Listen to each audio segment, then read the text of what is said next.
the leaders, or maybe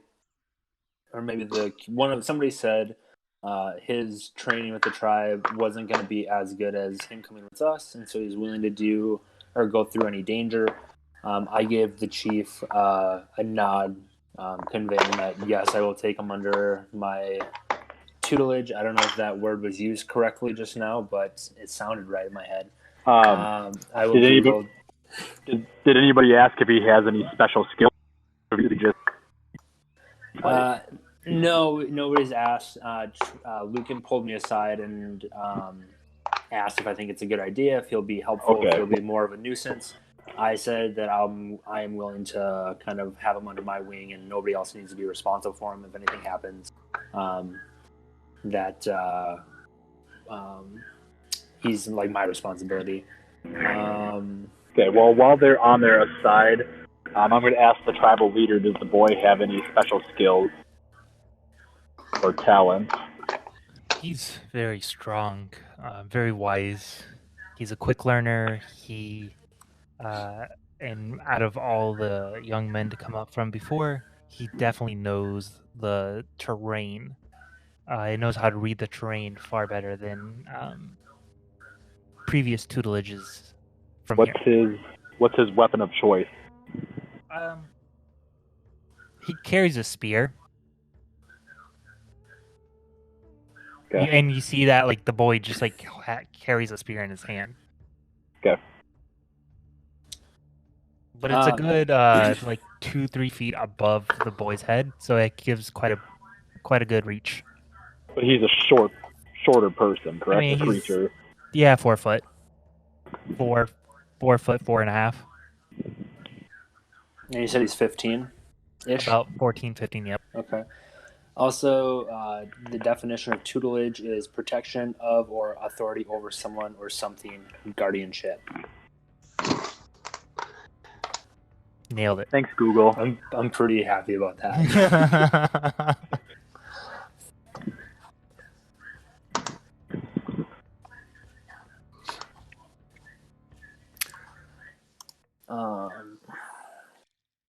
All right, well, let's be off then. We're wasting time.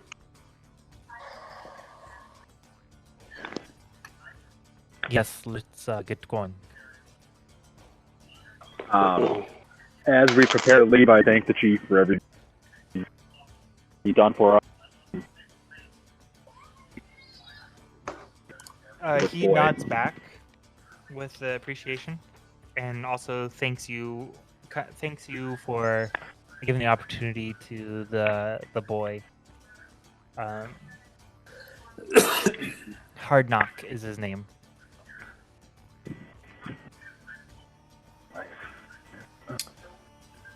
And then right before you guys are about to leave, the tribe leader also leads you guys to kind of the opposite side of the room of the doors. And there's kind of this small tunnel, big enough for you all to fit, but not much more room, that leads directly out of the temple. As just a backdoor exit, if you guys would like. Does Hard Knock have the same level of language understanding, I assume, as like the rest of the group? Yes, correct. Okay. And then he doesn't speak common at all? That is correct. That is correct. He does not know common. You will also probably be teaching him common as you take him along. I look at. Go ahead. Meta, I accidentally had Corey on mute for a second. Did I just miss the name of the kid? Hard Knot. Hard Knot? Hard Knot. Yep. HARNOT. Not Hard Knot. Okay. Oh, not. Okay. I look at Hard Knot, and then I point at him, say Hard Knot, and then I point at myself and say Nith as a way to introduce myself. I then I kind of, looking at our group, kind of do a motion to kind of show like our So I'm gonna do hand motions to kind of convey like our group move fast, go fast. You watch me, and then I point to my head, learn warrior, and then I kind of give like a flexing type symbol.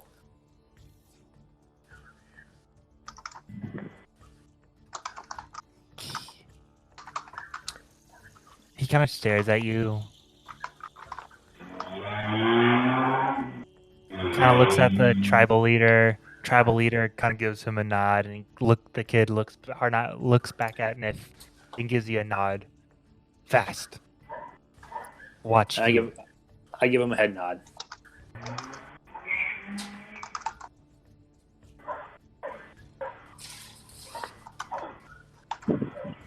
I also I point at his spear and say one, like kind of like only one weapon. You thumbs up good with spear or sword, and then I hold out my long sword, offering it to him. Actually, 1 second. Either offering that or offering. I just want to look quick at what's in the bag of holding. So as you're talking to him, Sure. about what weapons he has, he kind of understands that, like, you're asking him his skill with the spear, and all of a sudden, as he doesn't know how to communicate other than just to show you, and he immediately kind of pulls up his sleeve from part of the first sleeve that was on his arm to give him a little more motion, and he does just an amazing martial art spin with the spear, showing great self-control, great flexibility and reach and speed with the spear, having control over it, occasionally taking jabs at you and stopping it within inches of your nose. Sure. And then after about 30 seconds or so of demonstrating, he kind of slams it on the ground next to him as it was. Is he doing this, is it all one-handed, or is he doing sometimes two-handed with the spear? Or is it all two-handed, maybe? It's a mix. Occasionally Okay. does one hand. Sometimes he shows proficiency with both hands as well at the same time. He goes behind the back.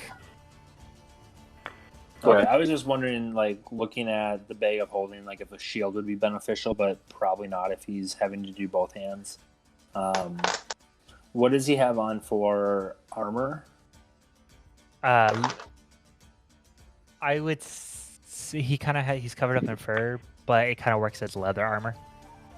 Okay.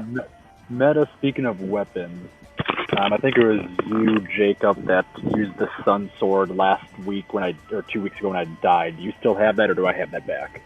That's Lucan. Lucan, do you still have that, or do I have that back? Yeah, I returned it to you. Okay. I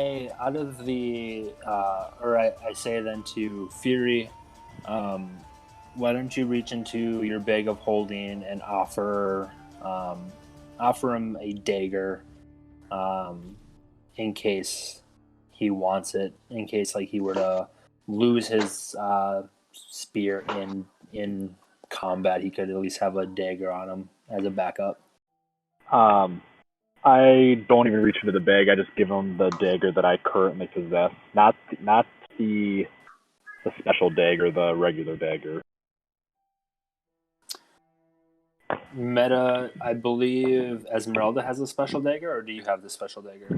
I still have it in my inventory. I think last I tried to give it to her, she said hold on to it. Right. Okay. That is correct. Okay. Perfect. Plus, now that we have another guy, we have another use for it, so I'll rather not have him use it accidentally. Perfect. No, I agree. I just wanted to make sure whether you had it or Esmeralda had it. That's no, and then I forgot something, but last I remember I still had it. So I'll give him just I think I have a couple regular ones. So I'll give him one of those. Perfect. As you hand him the dagger, he takes it, does again a nice like twirl with the dagger around his hand, much like people do with pens. And then with like a swift slide of the hand, shoots it up his sleeve.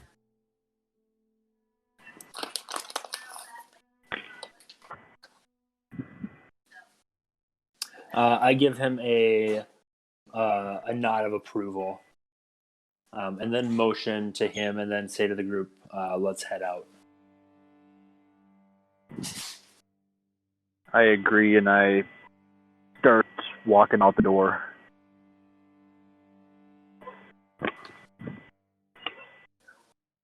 The doorway or just the tunnel? Whatever you said was like that back way. Sure. Okay. Excuse me, that back way out. Yeah. So it goes about 50 feet or so around a sharp turn. So there was never like straight access to the outside. But once you make it around the sharp little hairpin turn, immediately you can see another 20 feet down the sunlight coming from the outside, as well as snowflakes drifting on in and some harsh cold winds. How long has passed since we first began leaving? Like, since I cast my spell? I say it was about 20 minutes or so. Okay. Well, just a heads up, we do have another 40 minutes of me being able to talk to this guy. So, if you guys have any questions for him.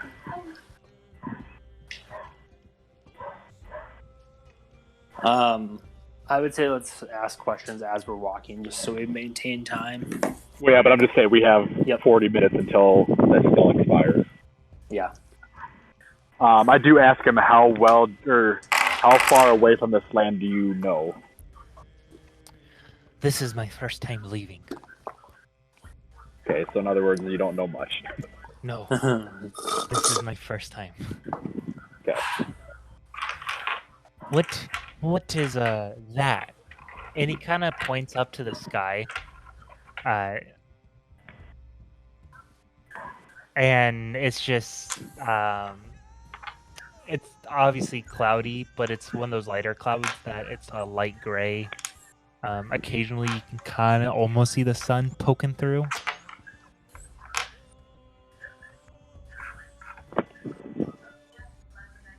Is he asking about like the sky or the sun? It's up for your interpretation. I'll just respond, that's the sky. Do you not have a sky where you're from? No, I am from the cave. Like I said, this is my first time leaving. History check. Didn't they say they came from like another dimension or something last time? Meta, that was a different character. Yeah, I'm gonna say your history check. No. Okay. But did it not go outside because didn't the chief say he was like proficient in the terrain or like knew the terrain really well?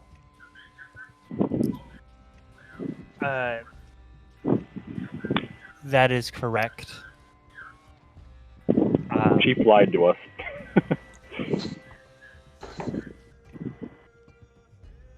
As you speak to him more, you guys realize that he has left, but never during the day.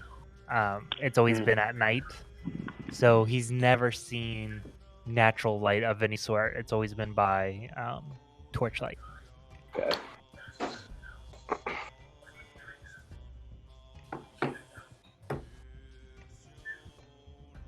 As you guys continue to travel,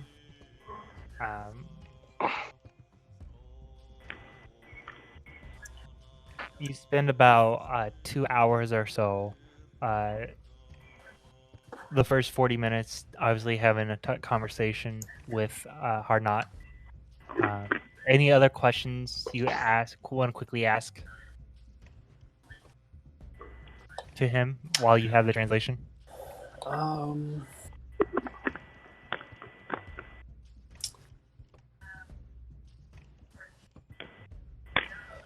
Just I guess I ask to have him kind of like tell about himself, um, and I guess just kind of leaving that open for interpretation, kind of who's his family. Um, he wants to learn to be a better warrior. Why? Maybe kind of like what his ambitions are. I also during all this, I also asked him, was it his choice to come with us, or was it the chief's choice to come with us? So he talks about his ambition and to become a great warrior. It's most men in the tribe objective is to become a warrior. He himself, the chief, made him go with you guys. However, usually this was quite a surprise because usually the chief, once not many people visit, and so once the boys become of age, he just pushes them out into the wild and to go on their own. So obviously the chief took advantage of this moment. I also asked how he feels about being sent with us. He's excited, nervous, excited to see new places, nervous to what's to come. He knows that you guys are on a dangerous mission currently, and great evil awaits the end. So he's a little nervous about that aspect of it. Quick follow-up with that, then I ask, or like Fury, I assume, tells us that he's nervous. I ask, is he scared?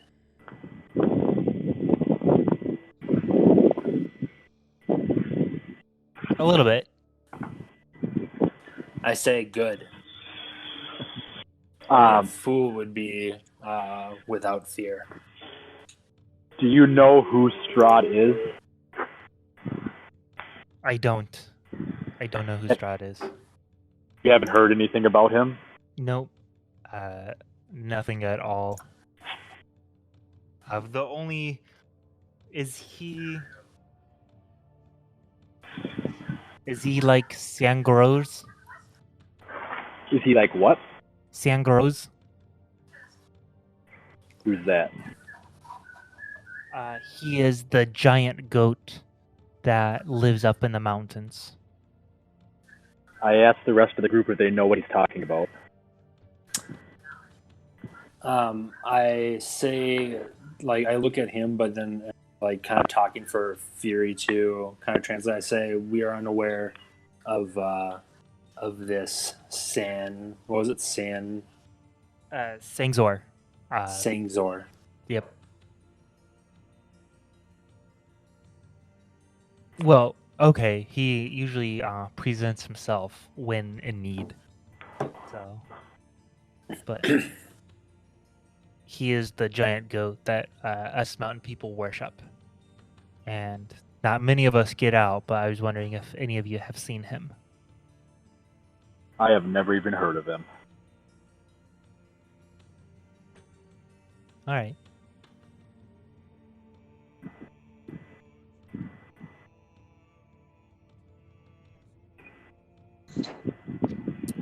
So your 40 remaining minutes run out of time, and you still continue down the road. You still haven't gotten to that one pass yet.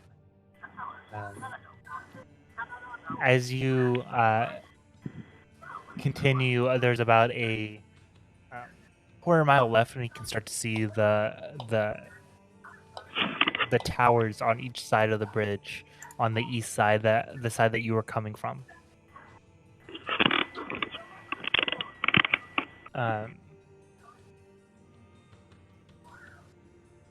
As you guys walk closer and closer, eventually you get to the bridge.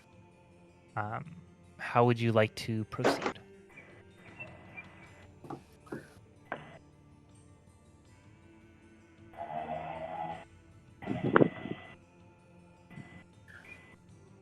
You say we get to the bridge? Yep, you get to the bridge.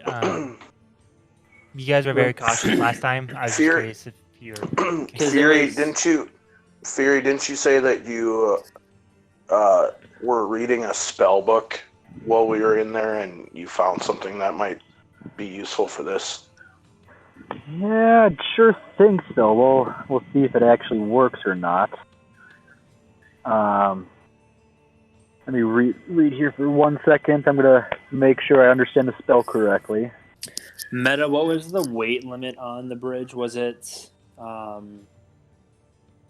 just, I guess, what was the weight limit? Because I guess I know we were all able to cross safely, but I just want to confirm it was a little like looking shaky or a little worn down, correct? I mean, it looks battered and torn. Okay. But you don't know if there's a weight limit or not. Okay. Is there a check that I can use to see how strong a spell is? Or am I usually do I just go in there blind and hope it's not that strong? Can you elaborate a little more? I don't think there's any check that would I can't do like an insight or an arcana or something like that. Yeah, let's just wing it and do an arcana check. Okay. So I'm gonna roll an arcana on the gate, whatever you want to call it. Fury, I think I was mistaking this for the gate. No, I know what you're. Oh, we're not at that fire gate. No, that's we're just at the bridge. That's the other side of the bridge. Okay. I was thinking the same thing you were. All right, scratch that then. Yeah, I was thinking that the gate was first, but now I remember that the bridge was coming the other way. We'll come back to this here in like a few minutes. I would say, I'm saying to the group, let's again do, being spread out and have the lighter people go first. Keeping Irina kind of in the middle in case there's something on the other side in terms of our enemy or something like that. All right, I can go first.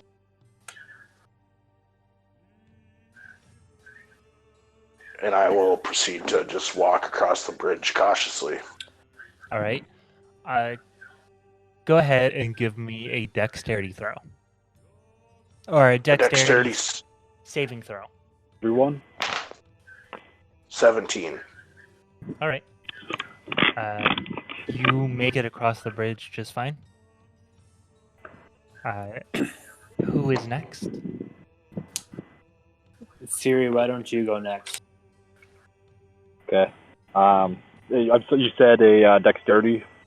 A dexterity saving throw as you cross. Okay. 17. 17 as well?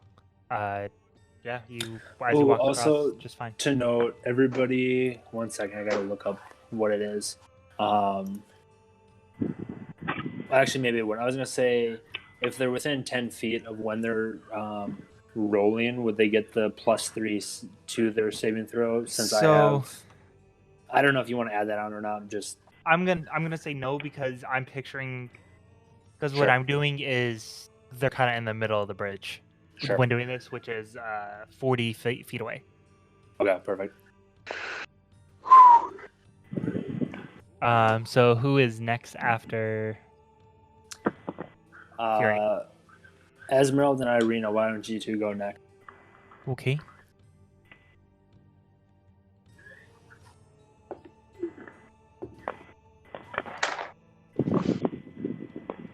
Both got a natural 17 and 14, which pass. And then I would say me and Hard Knot will go together. Spaced out only like 9 feet apart, so that way he can still get the bonus on the saving throw. All right. Yep. So he's leading in front of me, and then me behind. So he gets a +3 to his saving throw.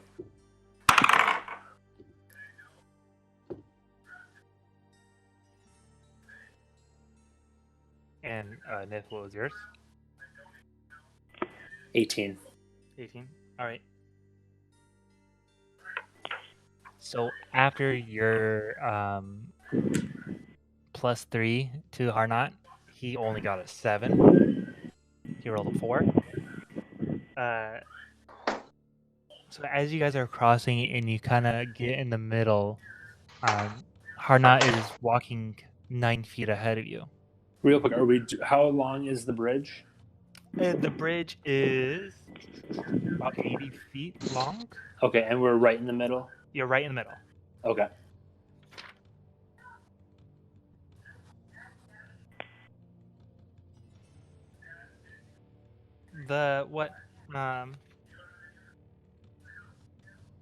As you're crossing the bridge,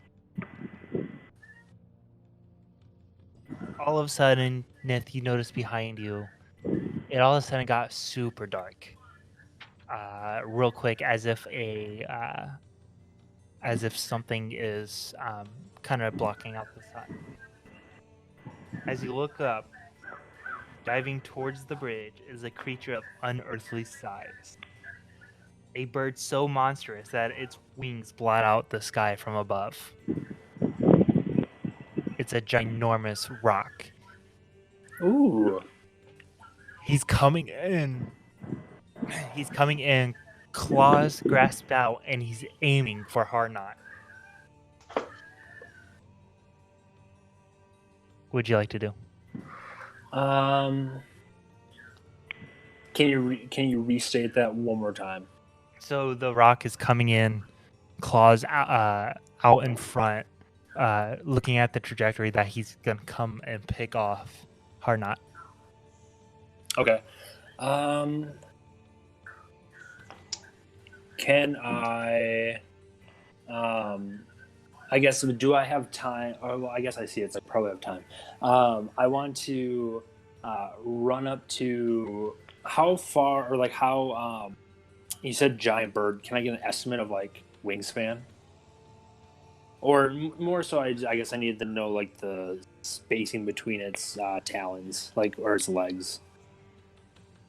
Because my thought is to like grab him, wait for the bird to get close, and then like throw him to one side of the bridge and myself to the other to try to kind of have the bird split between us. Is my like thought process, but it's gonna be dependent on how big it is. So it's a gargantuan monstrosity. Okay. So you're looking at the size of a dragon, maybe even bigger. Okay. Like, it is big. Okay. Okay, so then since we probably aren't able to go to the side of like not being able to avoid it, I'm gonna grab him, wait for the bird to get close, so that is it able to as it's getting close to us, I'm gonna try to like grab him and then dive backwards like towards the bird so that we like shoot under its talons. Yeah. Say that again. Okay, so I like quick run up to Hardknot. All right. I grab him by like the collar, like shoulder and his arm.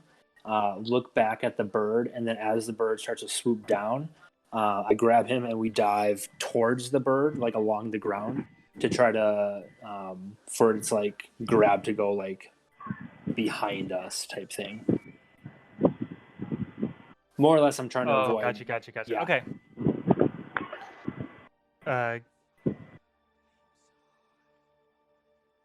Go ahead and make an acrobatics check.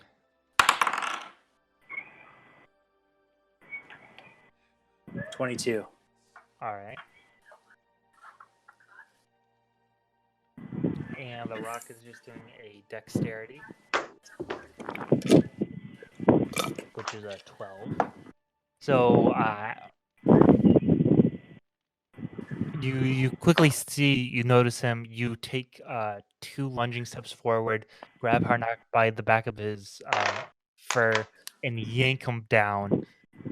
Also pushing off with your feet at the same time, throwing your body backwards to the ground.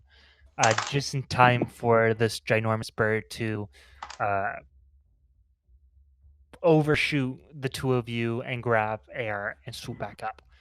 I need you all to roll initiative.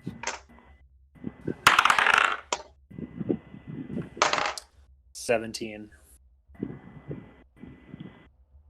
6. 23.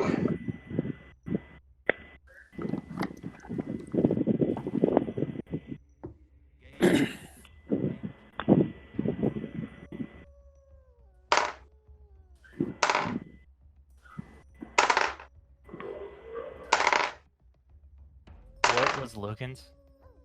6.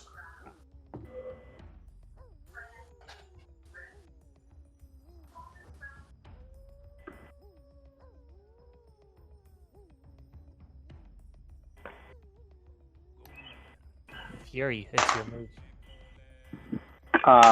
Is this thing undead? It is not undead. Okay. Well, how far away am I from it? So you're on the other side of the bridge, so I would say it's about 30 feet above you at this point. Okay. I'm But going it's like to... right in the middle of the bridge, kind of. No, it's kind of swooping up, just above you. So, if that makes sense.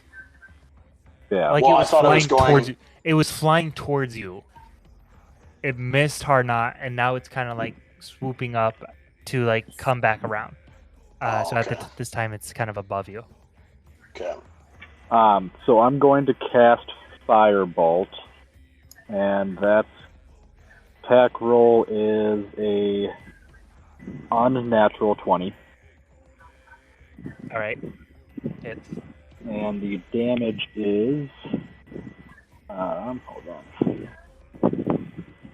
Damage is going to be a 13. All right. Neff. Just my turn. Yep. I'm going to get up and dash towards like the rest of the group in the other end of the bridge. All right.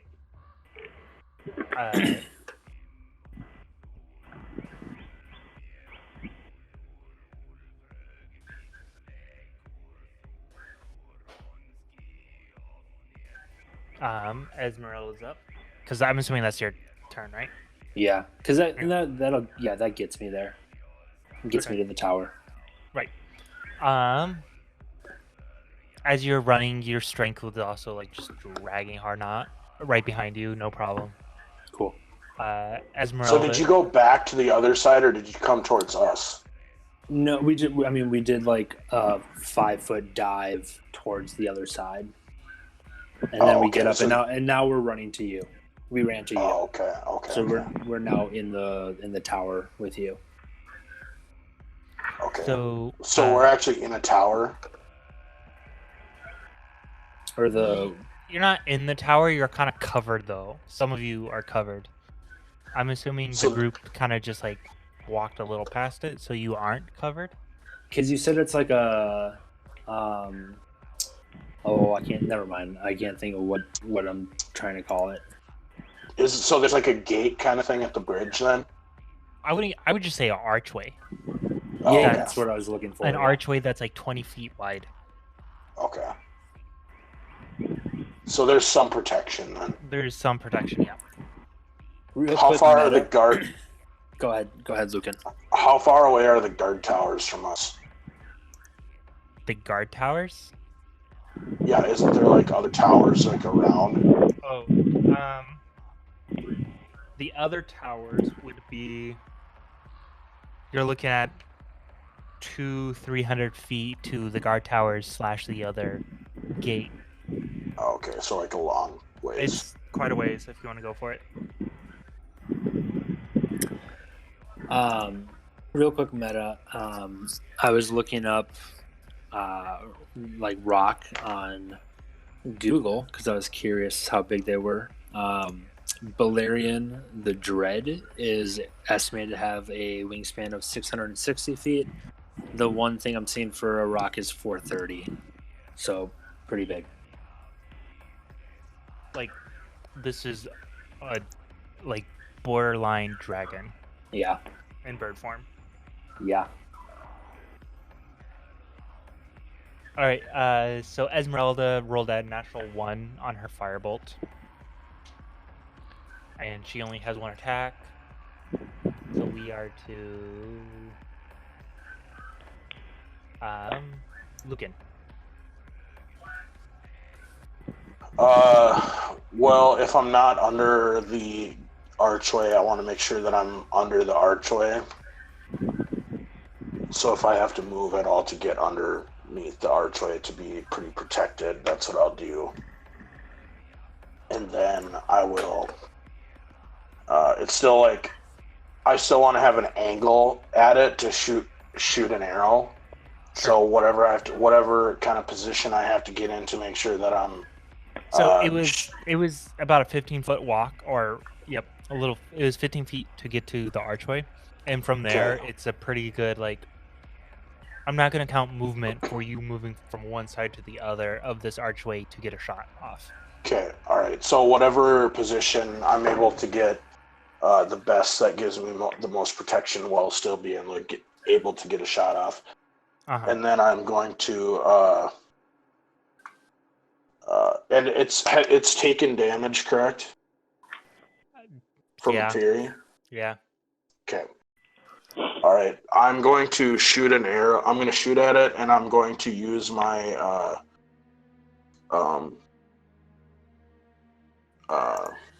sharpshooter trait to take a -5 penalty to my attack roll.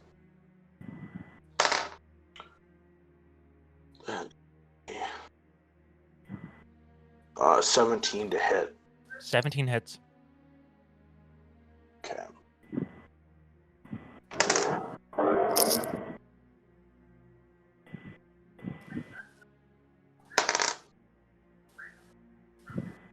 Uh, 22 damage, and then I'm going to shoot another one, and I'm also going to use the trait on that again.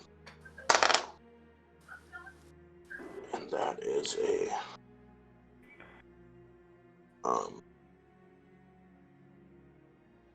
22 to hit. 22 hits.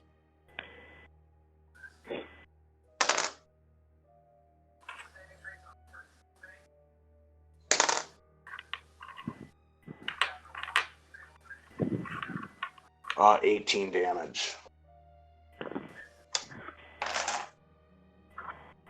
And now Irina's turn. Irina as well makes it to back to the archway and pulls out her crossbow. Has a clear sight of and gets a 24 hit.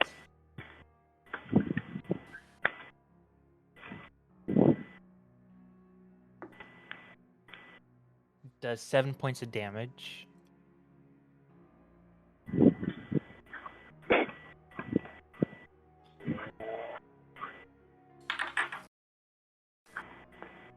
And then she has another attack.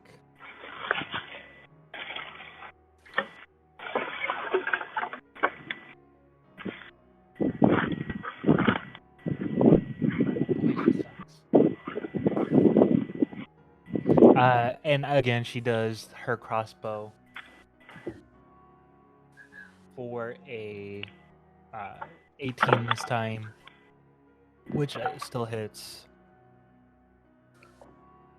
and does 6 points of damage.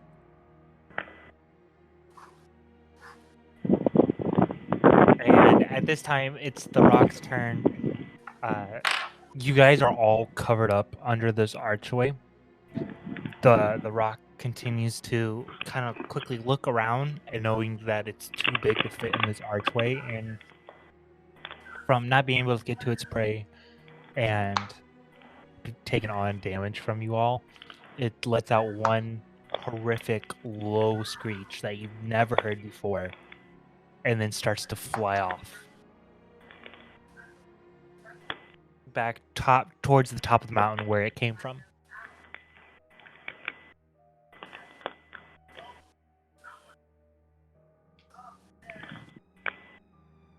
Like as in it's not coming back, or it's waiting?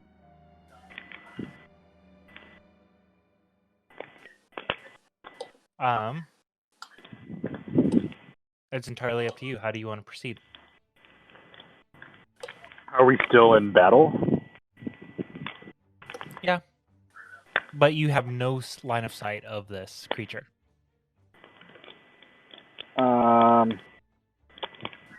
I'm going to cast my Find Familiar and use it as a bat form. And I am going to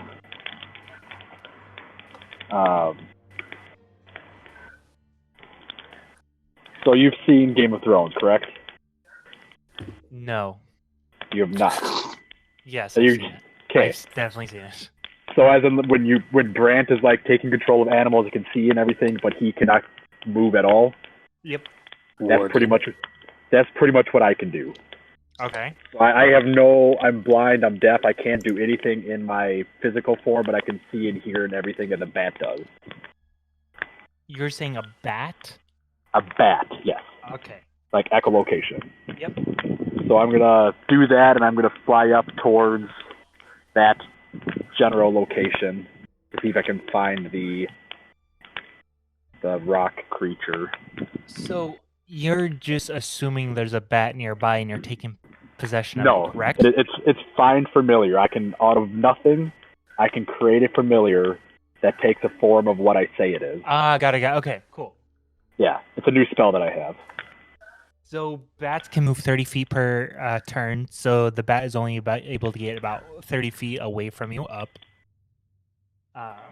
Well, as long as the creature doesn't come back, I'm just going to assume everybody's not taking their turn, and I'm going to keep flying up towards it until I get to the location. Or at least until I can, see above the mountain. All right. So I'm hearing that's the rest of your turn? Yeah. Okay. Nith, what would you like to do?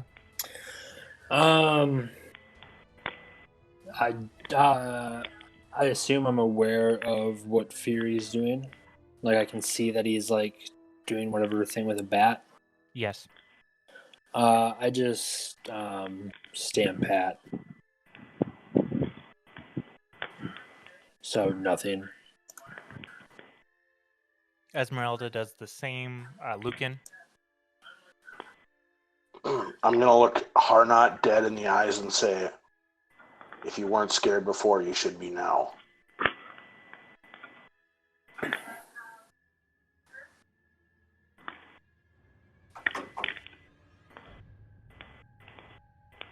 Go ahead and make an intimidation check.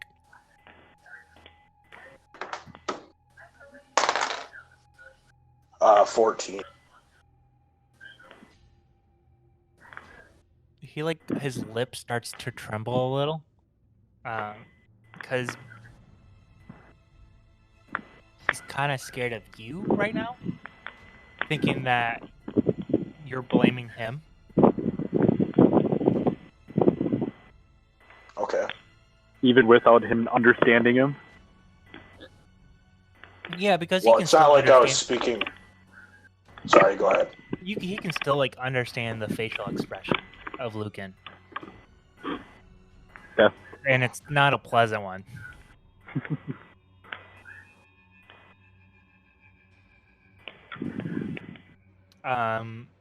Irina also holds Fury. The bat travels another 30 feet up. It's still kind of in the clouds. Okay, when it gets to that 30 feet, it has a blind sense, so 60 feet it can use its echo location to see if there's anything in that 60 feet. There is nothing within that 60 feet. That's my turn. All right.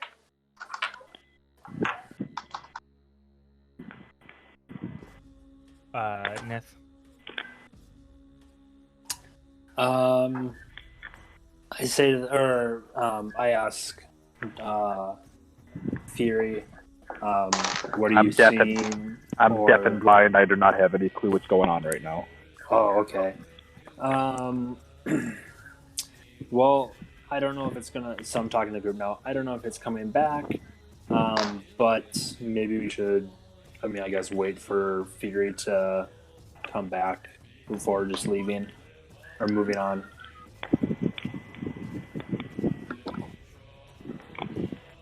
And with that, I don't do anything else.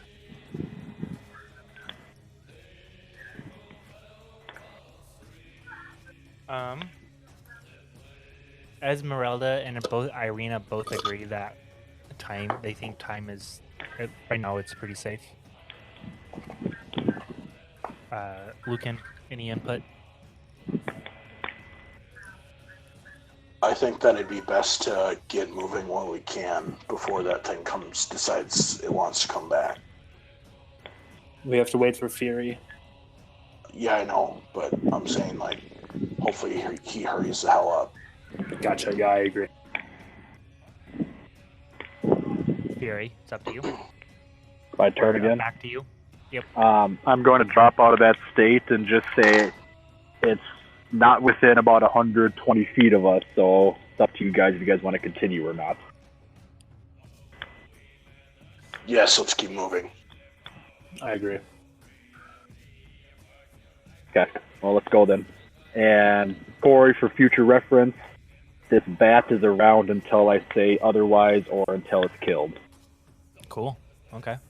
So now it's just kind of got a mind of its own. It does whatever it wants. But as long as it's within 100 feet, I can communicate with it telepathically, and it listens to my commands. But otherwise, if I'm not telling it to do something, it just does what bats do. So let me just get this straight. You kind of conjure this out of thin air, this bat? Yep. Okay. So to the rest of the group, you guys now see this bat flying around just like normal bats do. However, it kind of has this dark gray purplish smoke kind of coming off of it as if it's a kind of mist form of the creature. Just for a visual reference. As you guys continue to move, Nith, Hardknot begins to like shake in terror. And at this point, like he's shaking his head no, and kind of does not want to move whatsoever. Like does not want to go on already. He's terrified. I'm going to use persuasion and tell him you've come this far. How do you think your people are going to think if you turn around and go back? And then can I roll a persuasion Sure. for that? That would be a natural 20.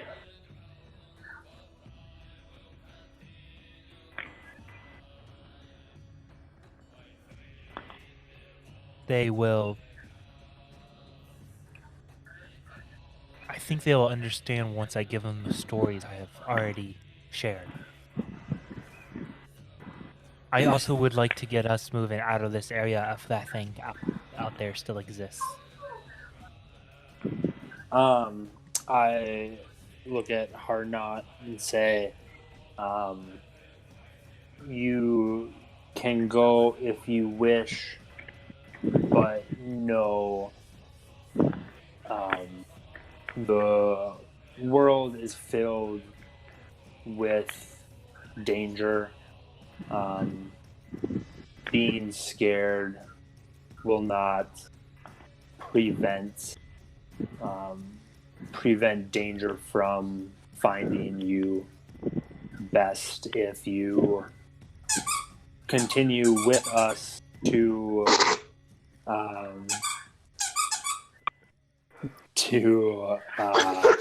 learn and grow.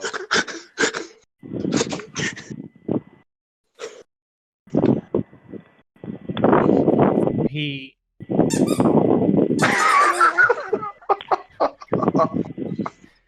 takes this into account, and all he really heard is he can go back. So he immediately just starts hiking back, kind of at a pretty good pace. Probably for the best. He would have just died anyway. It would have been nice to have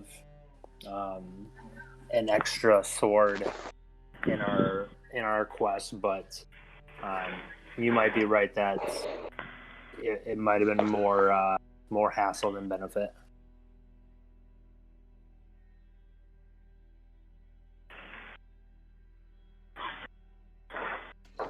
So, you guys walk the only 300 feet in the opposite direction of Hardknot, and you get to, once again, the fiery gate with the green flames.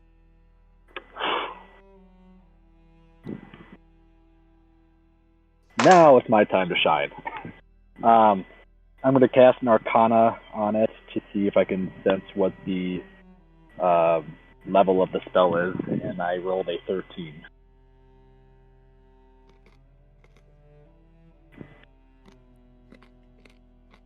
Sorry, eating.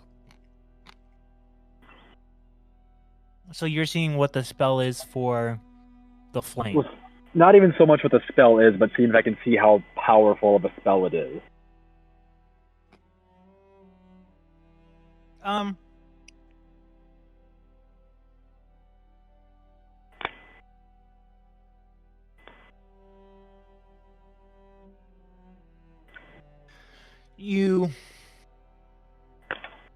You don't think it's too powerful. A simple casting of Dispel Magic. Okay, I cast Dispel Magic. You what? I cast Dispel Magic. You have that? Yeah. Oh, wow. Okay. So you need to make I believe there's a check with that involved. Not as long as it's level 3 or lower. Oh. So I don't have that information, but it does give me a DC. Okay, So well, it I'm should be gonna a make 10. a roll. The DC of 10, correct? Oh, no. Plus, okay, I don't know how that works. Yeah, DC of what? It's a DC of 16. No, what check am I doing? It should say within the spell. I'm trying to pull up The DC, an ability check using your spellcasting ability, the DC check equals 10 plus the spell's level on a successful check to spell ends. So I don't know what an ability check is. Or a spellcasting ability, what does that mean? So the exact words are choose one creature, object, or magical effect within range. Any spell of 3rd level or lower on the target ends. For each spell of the 4th level or higher on the target, make an ability check using your spellcasting ability. The DC equals 10 plus the spell's level on the successful check to spell ends.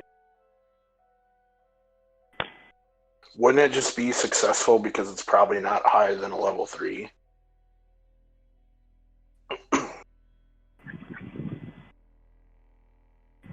That's up to Corey, So I don't know. it's so from what I'm reading, it's a level 6 because So yeah, I need so a 16. It's then. 16. Yeah, so it's 16. But that still doesn't answer what saving throw or what DC check I'm doing.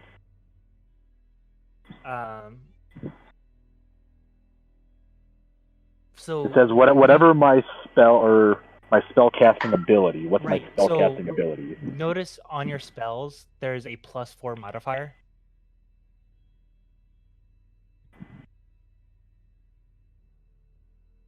When you're looking at your sheet and hit the spells tab, up top there's a modifier, spell attack, and then a save DC. Oh yeah, so you're gonna add that my +4. My modifier is +4. Is that's Yep. what I'm doing? So just a Yep. regular 20 plus a 4.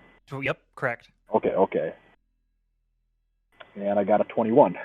All right. The flame starts to dissipate, slowly shrinking into the ground. And there's still kind of like green embers on the ground. But at this time, it's an easy step over. Good work, Fury.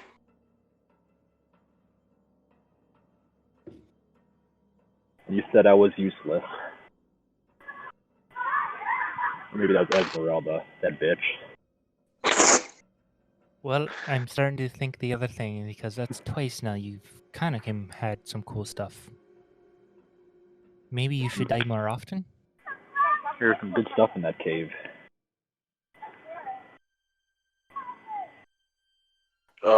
We need to keep going. The sexual tension between you two is just unbearable. I would have to agree. As I wink at her, start walking.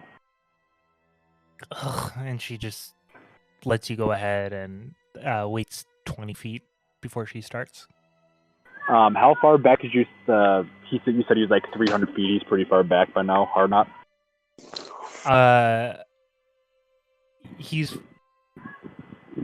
farther than that because Okay, like you left okay. at the archway of the bridge. You went 300 feet, so he's long. Oh, okay, I got it. Okay, not gonna worry about it then.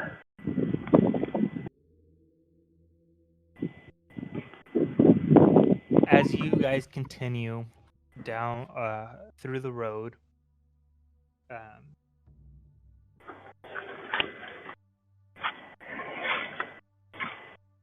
how do you guys wish to get to Brest?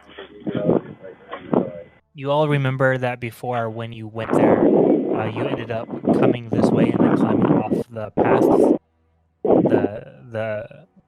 the cliffs, to kind of take time off to get a shortcut.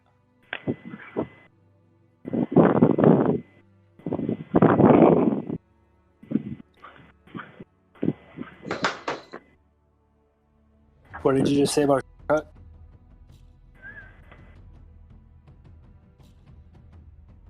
You guys remember the first time you went to Brest that you were on this road and you ended up climbing down off the cliffs that you were currently on to get to Brest a lot closer, a lot faster. Yeah, let's do that again. I say to the group. Yep. Works for me.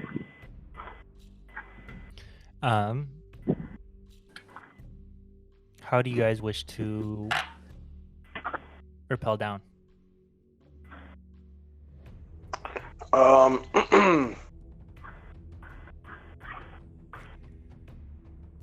So I'm proficient in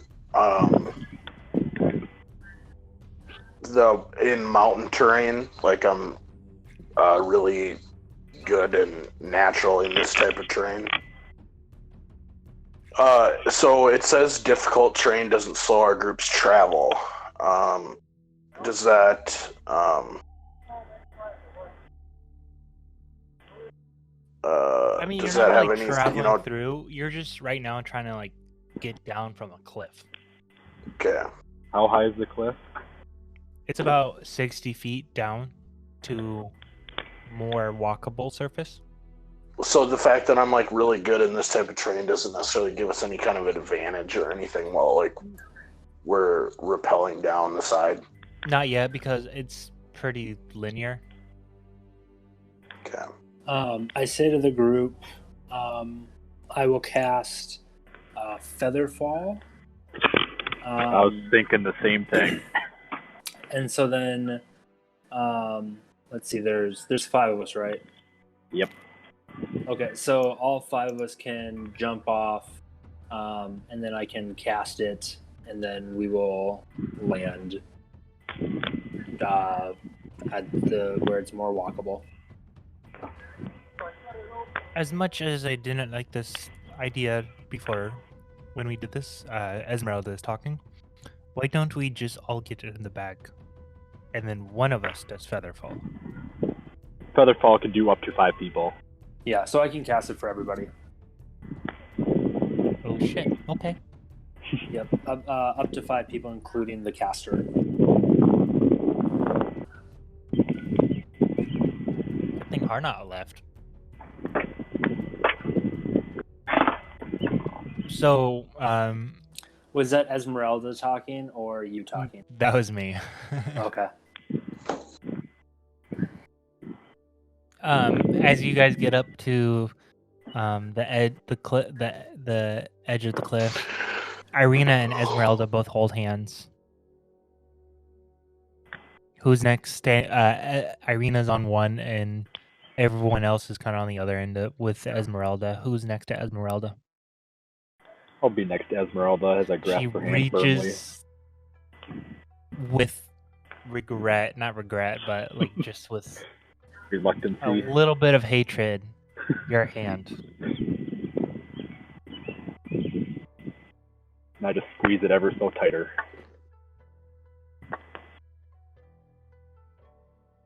And then Lucan and Nith on the other side of Fury, all holding hands. Also, just real quick, meta. The range is 60 feet, so we don't have to hold hands, but I do like the notion of solidarity.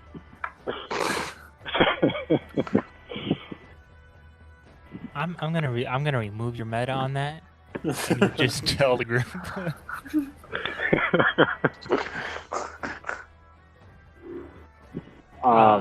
But yeah, my grasp on her hand is so tight that she cannot ungrasp it.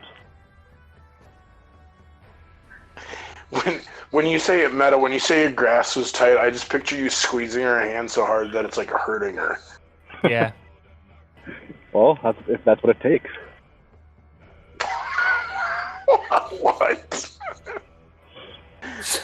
She like, yeah, you're causing a little bit of pain, and she ends up like kind of trying to like shake you off towards the edge of the cliff.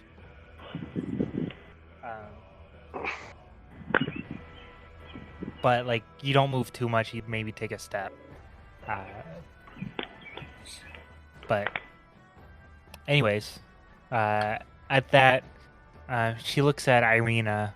They both nod and they jump off the cliff, yanking Fury with his grip down.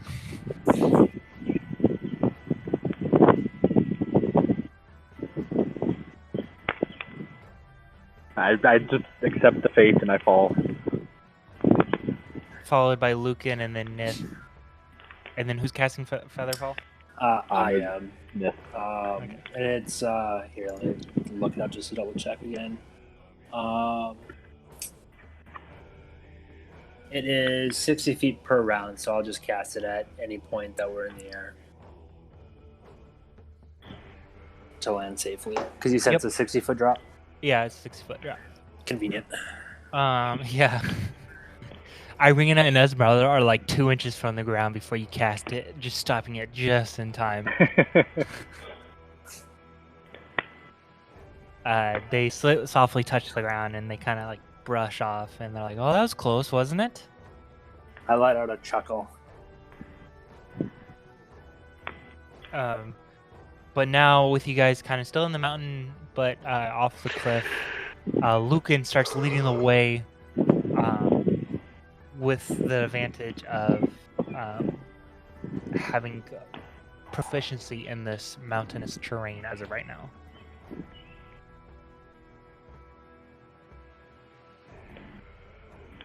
Lucan, what marks are you looking for to navigate towards Brest?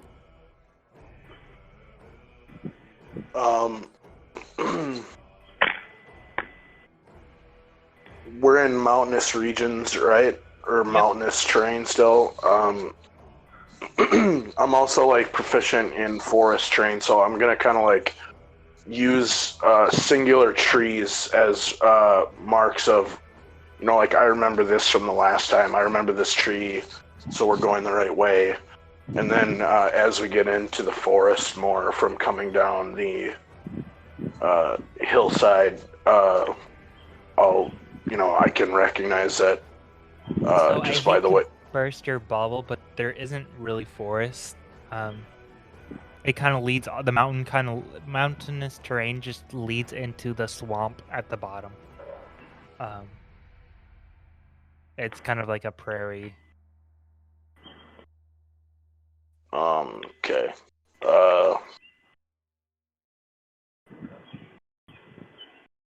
I guess I'm really confused on like what the landscape looks like then. So, if you could like describe it in more detail. I get ahead of you is kind of rolling hill kind of dusted, but as they continue to go on, kind of release off a little bit before they turn into hills and prairies which later turns into the swamp area. So it's like a valley. It's like basically a valley then. Like, yeah. Okay. Well, I'd say our vantage point is still like really high then from where we are, so I'm able to tell like just kind of from the last time that we were there, like in what direction that we should be going and how to kind of like maybe avoid some of the where like You also know that there's the river that leads towards right. Braz. So that would probably be your biggest. What's that? That'd probably be your biggest navigation point. Yeah. So I'm gonna just like try and keep us as close to the river without having to like wade in through water, so we can keep traveling at a good pace. So like we're not getting stuck in the mud, but still at the same time like being close enough to the river to at least hear it or see it or know that like to use it as a reference point of navigation, if that makes sense. Sure. So eventually, as you continue on, you eventually kind of make it out of the mountainous terrain, and the grass starts to get a little higher and higher. And then before you know it, you start to feel the warmer temperature from that you recognize from your previous visit to the swamp. And then shortly after that, you start to notice that the ground is getting softer and softer, and kind of starting to get to that swampy terrain. And at this point, you guys are starting to slow down due to the terrain.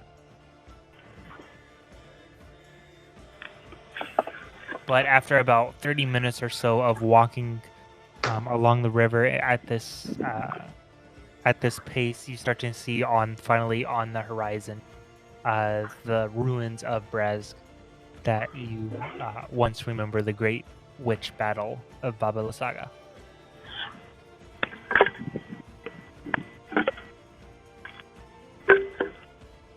Nith, do you remember? I'm just gonna kind of say this while we're walking. Nith, do you remember? If we can find Baba Lysaga's heart, do you remember where we need to take it? Meta, I'm taking a shit and I'm not by my notes, so I'll think about it and get back to you. So are your notes word for word that you posted on Discord? Yeah, that's all I have. So yeah, I guess Okay. I can look it up. I have it. I have my phone with me.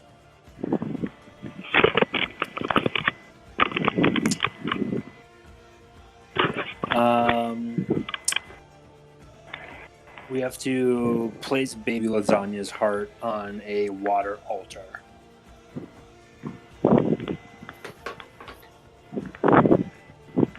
But you don't. Did you remember the librarian guy saying anything about location? Yeah. No, just either in or near Brez. I guess I don't remember if he specified. Yeah.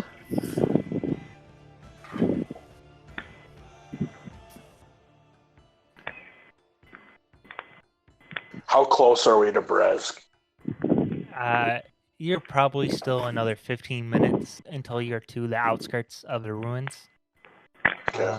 But however, at this point, you can already tell there's kind of this eeriness in the air. There's kind of a thicker fog. You're hearing certain sounds that you haven't heard before. Dark, ominous sounds that are for sure coming from a certain creature, but you're not sure what the creature is. What does it sound like?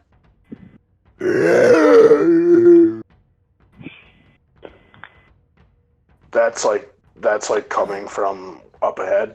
Multiple areas coming up ahead. Some closer, some far in the distance. Can I do a nature check to or animal handling to see if I can tell like what making the noise. I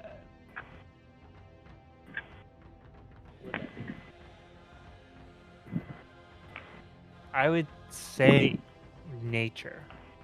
Okay. Natural 20.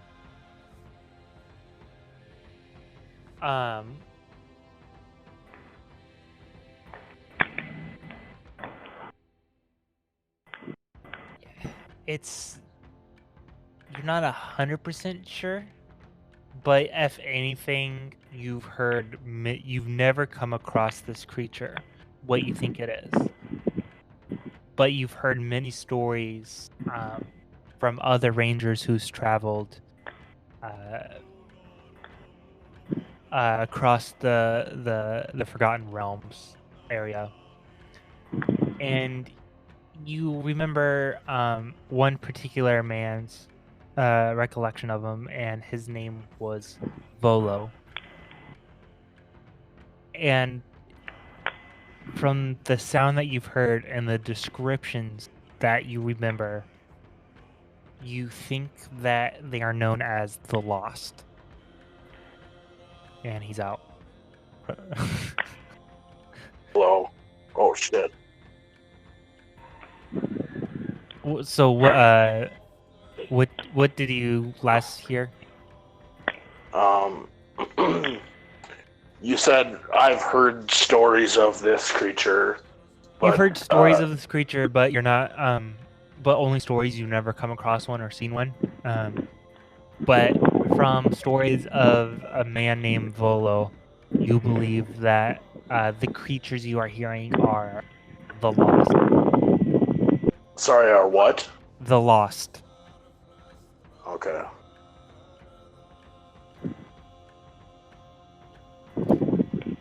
And again, you've heard descriptions, and they're kind of this skeletal, zombie-like creature with multiple arms coming off of it, and instead of hands at the end of these arms, they're like ginormous spikes.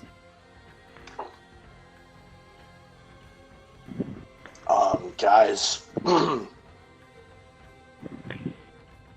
I'm not certain, but there are creatures I've heard of before.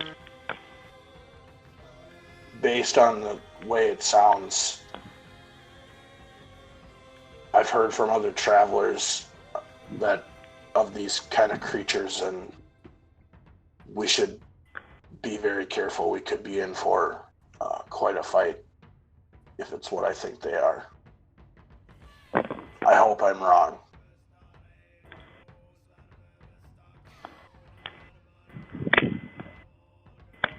Well, let's avoid them then.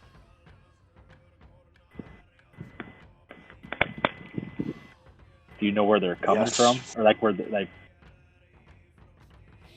you know how far they are, or do you just? Can you tell that from the sound? Do you know how far they are from the sound? Can I tell about how far away they are, Corey? They are a ranging distance. Do they sound like there's still quite a bit of a ways between us, though? I would say what you do know is they are in the town of Brest. Like, it sounds like there's multiple, but they're definitely coming from Beresk. So we're probably going to have to encounter them, Theory. Well, let's go fuck them up.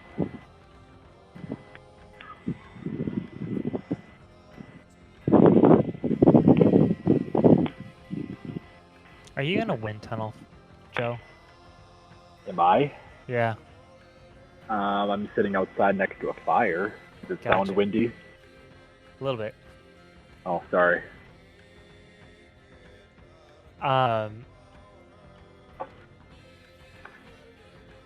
As you guys get closer to Beresk, You're kind of following the river. You see across the wide river, the place where you met Muriel before, which was a circle of standing stones.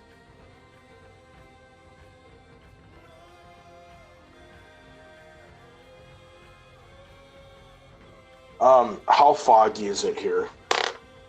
I would say visibility is probably 50 feet.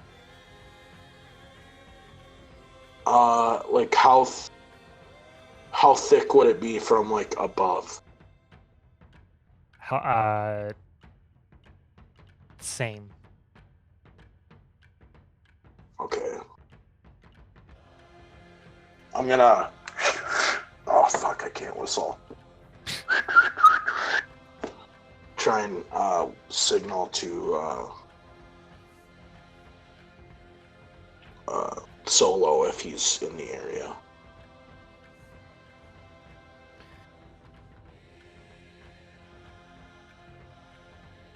Time goes by and he doesn't seem to appear. I telepathically whistle to my bat and have her come. The bat that was a lot closer shows up pretty quick. I look at Lucan and ask him what he would like her to do. Well, hopefully Solo's okay. But I was hoping that we could maybe scout the area and maybe get some kind of a, picture, aerial picture of what the situation looks like. And I was going to ask Solo if he remembered her, but since you've seen her, maybe you would be, if you can look through your bat, if Muriel is possibly in the area, if she would be able to help us out. But I tell I don't her know with this fog. I tell her to go ahead. Since she's a bat, she's not going to be able to. I guess it's up to you, Corey. I don't know how well she can actually see. Well, I'd say it's a bat. She can't see facial features, but if you want to go ahead and see if we can find those creatures, she can do that. So as you release her, and she flies around, she's starting to do her echolocation, doing clicks, and Fury, what you see through her are, you see like the solid walls of the ruins, and then you notice kind of in the middle is the toppled over shack, hut on the tree, and then you also can kind of pick out these creatures moving around, not in groups. Occasionally, like you'll see two together, but what it looks like is you see kind of this like, it appears to be some kind of like spider-like legs, but instead of 8, you can only like pick out 4 legs, and then dangling from the legs, or dangling from the center of these spider legs, are like 2 humanoid feet just off the ground. They move slowly as if they're stalking something, but they're moving in all directions. And then as you continue to fly around, you also find this humanoid figure laying on the ground, about 40 feet east from the hut.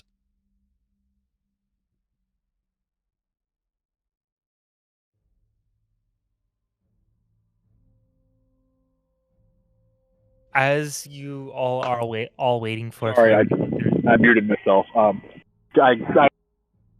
reiterate this to everybody and tell them that I think Irina might be in trouble. She's up about 40 feet from the hut, or there's a human object about 40 feet from the hut, just on the ground. And then I also reiterate everything about the creatures that it's it saw and all possible that is it possible that's Baba Lasaga's body? I mean, it very well could be. It was a humanoid shape. I can't really tell much outside of that. At least How in many that form. enemies? If you want me to be more... How many legs, or how many did you say there were, Jacob? Or not Jacob, Corey? you saw about at least 6. I reiterate that. But there could be more. You're not 100% sure if you saw some twice, if you see all of them, or what.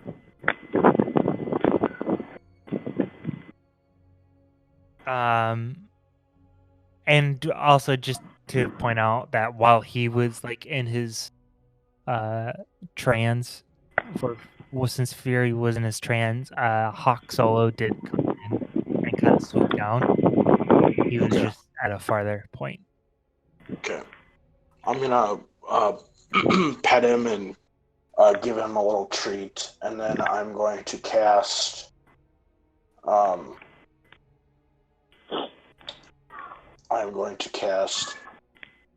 Speak with Animals to talk to him. Hey Solo, how you been, buddy? I've been good. Say what's the visibility like up in the sky right now? It's shit. I can't see more than 50 feet away in all directions. If I raise farther than 50 feet off the ground, I can't see anything. A lot of shapes look very muted. I figured that might be the case. So I got kind of a special task for you, if you wouldn't mind. I was hoping that you could help me locate Muriel. Do you remember seeing Muriel? Can't say if I do.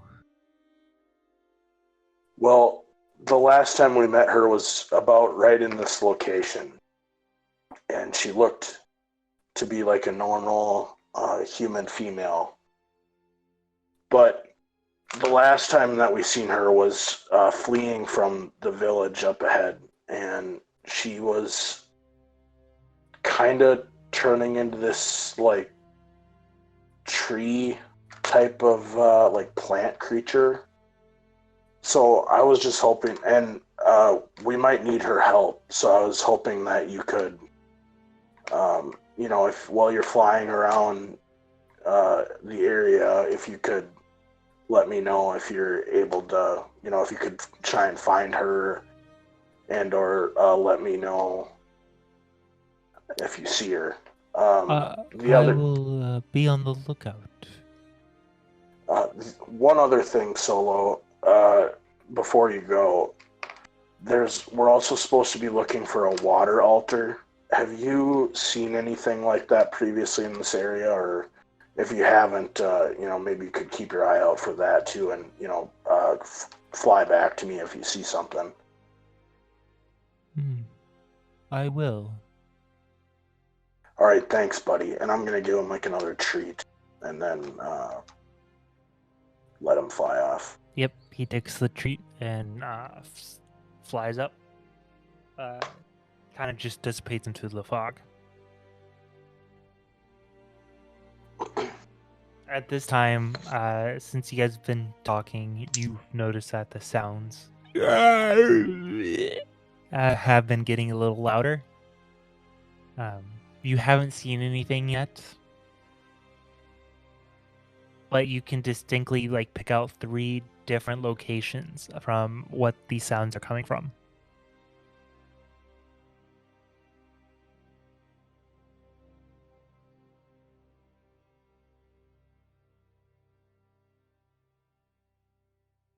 Well, what do you guys think we should do?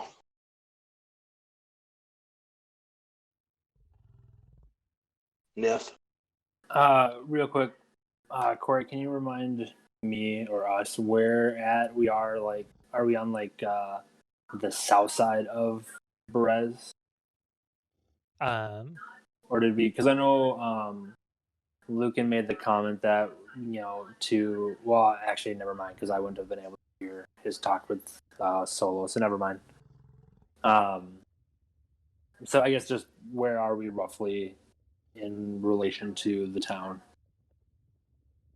Sure. I'm actually trying some new.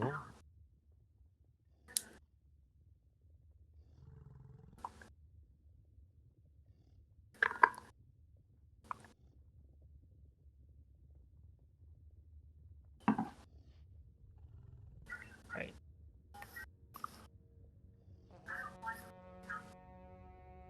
Right, let's try this. Alright. Can you guys... I'm sharing my screen. Can you see it? Yeah. Okay. Can you see my cursor? Yep. Okay, so you guys are about right here. Okay. So we're on that, like... Okay. Mm-hmm.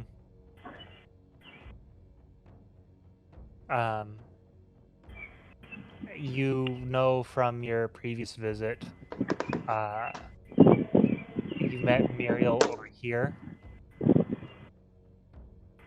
and that's where the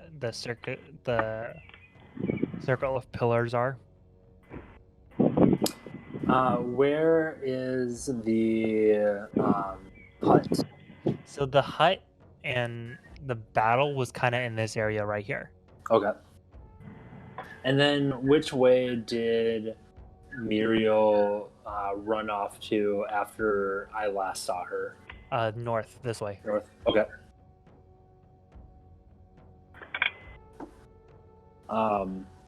And where are we? Is it estimate or like you don't have to like arrow point out, but the noises are then coming to the north of us, or just I guess just all around this area. Okay. Okay. Cool. Cool.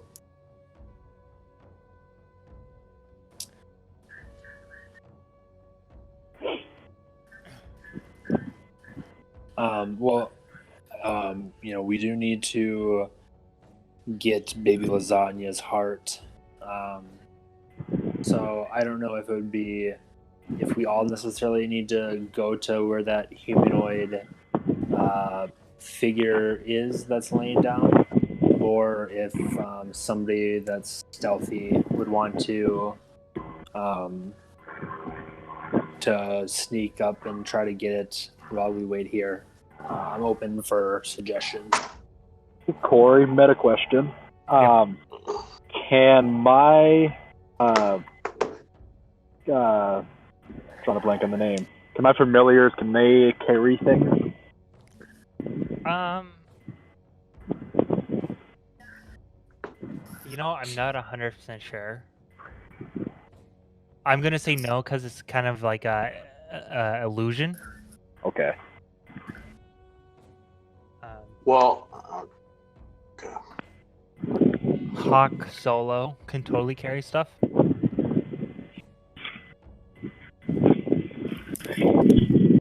Well, I was gonna say. I mean, just this is meta. I think familiars can interact with things like that. They can definitely interact, but I mean, even if they could pick something up, I don't think it could pick up. Well, I just don't think much. I think a bat, like specifically since you chose a bat, I don't really think that is like big enough to carry something if unless you were able to like change it, but. Well, I can change it, yes, but does it take time though? It takes a spell. Let me. attack? I mean, because it can attack, so I mean, it can definitely interact with real things, but it doesn't say anything about like picking things up or anything like that.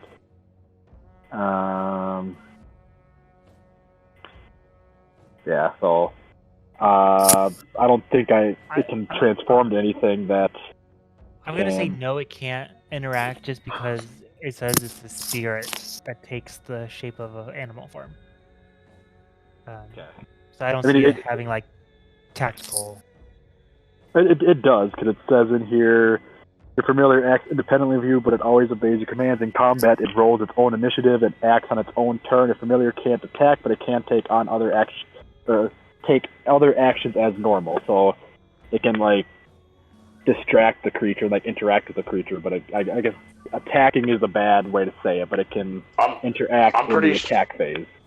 I'm pretty sure, like, it can actually physically, like. I guess it's up to Corey. It's up to Corey in the long run, but. I'm just thinking, Corey. I'm just thinking like the way like Caleb uses like Frumpkin. Because like Frumpkin like grabs things and like. But that's like that's not a spirit. It's a familiar.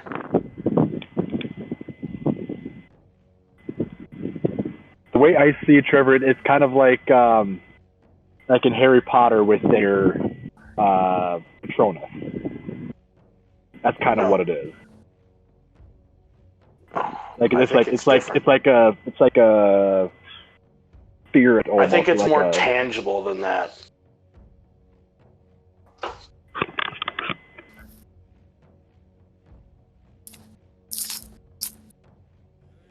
Reading through this again, I don't think it can. Like it can interact with things, but I don't think it can physically do anything. So I'm reading through a form, and I'm just gonna say yes, it can, because they say it can do anything but actually attack during an action and combat. It can use a spell, dash, disengage, dodge, help, hide, ready, search, and use an object. Okay. Well, there you go. I will say I'll allow it.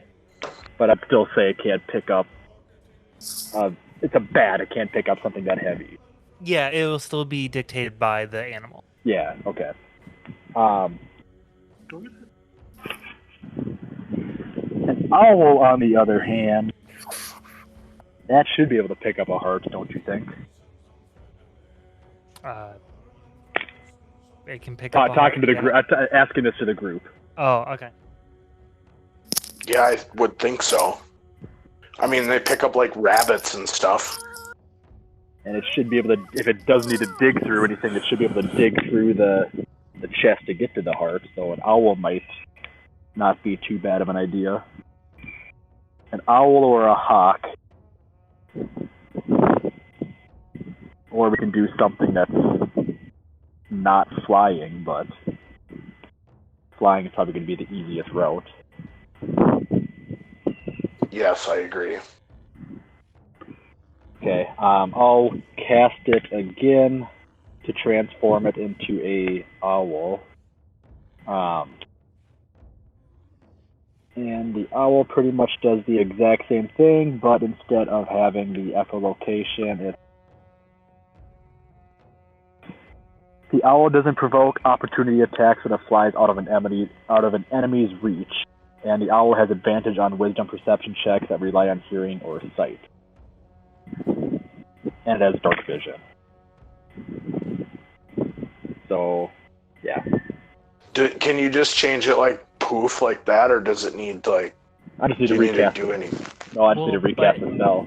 So one rule I don't follow by, and I think I'm going to continue to do so until we get out of Barovia. So there are components to it, including 10 gold pieces worth of charcoal, incense, and herbs, and they all must be burnt in a fire inside of brass brazier. Okay. I didn't know we had to do stuff for spells. Right, yeah. Well, so spells are usually either verbal, hand gestures, or items. So I'll continue to wave it, but just once we leave Barovia, Okay. I will start enacting that. Huh. Good to know. What else is like that, I wonder?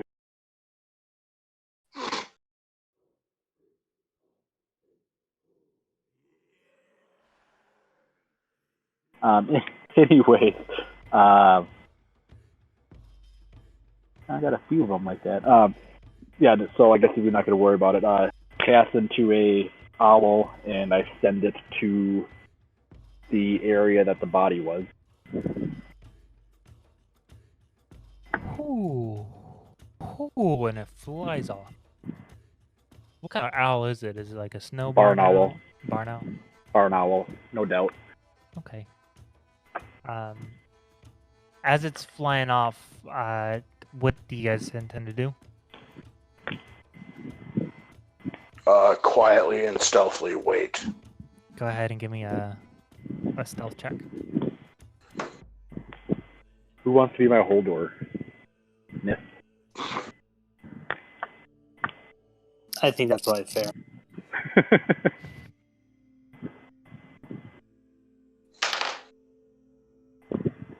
24.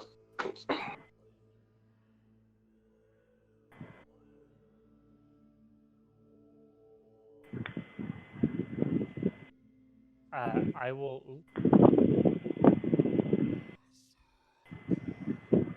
I will wave it for Fury just because he's like holding still and not doing anything.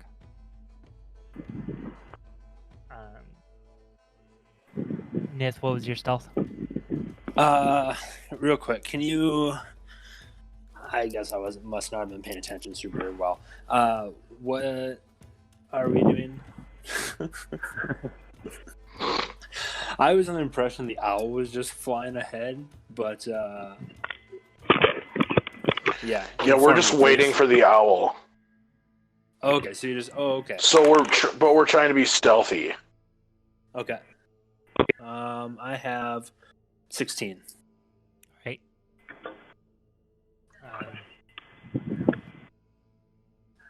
Sorry, I You missed that are detail. all successful. You start to see coming out of the fog this creature of some sorts. It's kind of walking on 4 spider-like legs, and you see these humanoid feet hang from it, much like the one you're assuming that Fury described earlier. You just see the silhouette in the fog, and kind of as soon as you see it, it kind of just disappears back into the fog, either quickly changing directions or just hearing something else and going the opposite way. Fury, as your owl goes back to where you think the body is, and it lands. If you look around and there's nothing around, you find this old green, decrepit woman, long gray hair, ugly as can be, dead. And you're assuming that this is Baba Lysaga, not in the form that you remember, the beautiful woman. As the owl, what would you like to do? How decayed is it? Not very decayed. Well, I'm going to use its talons, start digging at the chest, trying to open up the chest cavity. Sure. So you the talons start to like pick up flesh and grab it, pinch it away, and pull it away, rip it away. And eventually you start to break through, and finally you're able to like actually grab ribs. You kind of picked it pretty clean. And as you're working on the heart area and you're cleaning around it, you notice that where her heart was, she's missing ribs. And sure enough, the talon goes in and grabs at nothing. Awesome. Is there anything else? Can an owl do an investigation? Yeah, an investigation or anything? Yes. However, your modifier is going to be off of stats, which is investigation is intelligence, and then owl has.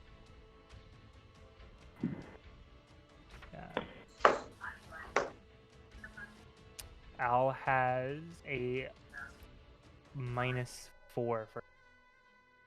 Okay, so whatever I roll -4, which is Correct. Well, I got a natural 1 regardless. Perfect. So in that case, I release the owl and I tell her to just come back towards us, and I tell everybody that the heart is gone. Somebody, I don't know who, somebody got there before us, and it was the ribs were physically removed and the heart was removed from the body.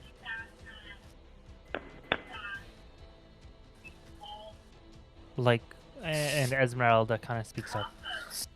You mean, like someone already carved her heart out?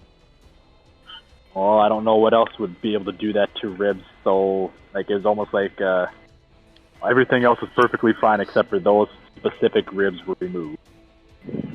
And the heart was not in the chest. But you still had to remove skin to get to it, right? Yes, so I'm not sure how that. Do you think there might be something magic that when that happens, her heart goes somewhere? What can heart cutting through the skin?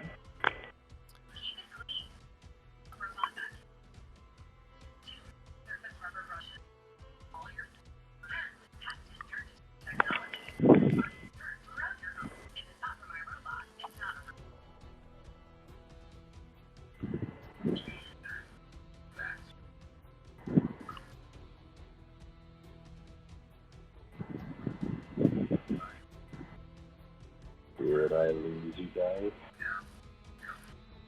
Nope. Nobody wants to talk to me. Can you repeat yourself?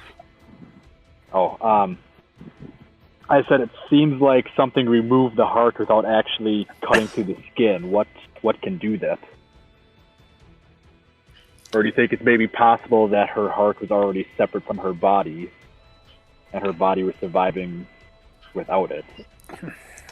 Well, if we're thinking of suspects, we could maybe start with the walking spider creatures that are making those awful noises. A couple other thoughts. Is it possible that the heart was removed from? Was the body? First off, I should ask: was baby lasagna laying face up or face down? Face up, and it did not look like what you're used to, but it was some ugly ass green thing.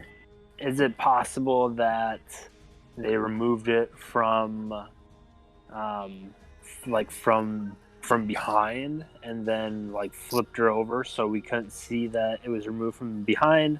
That still wouldn't explain why they removed ribs. That's true.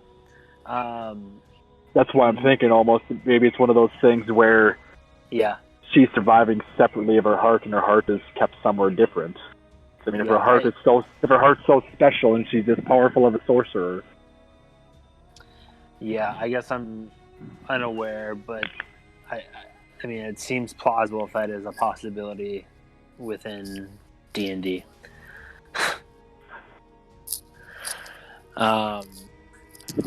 But I agree with Lucan.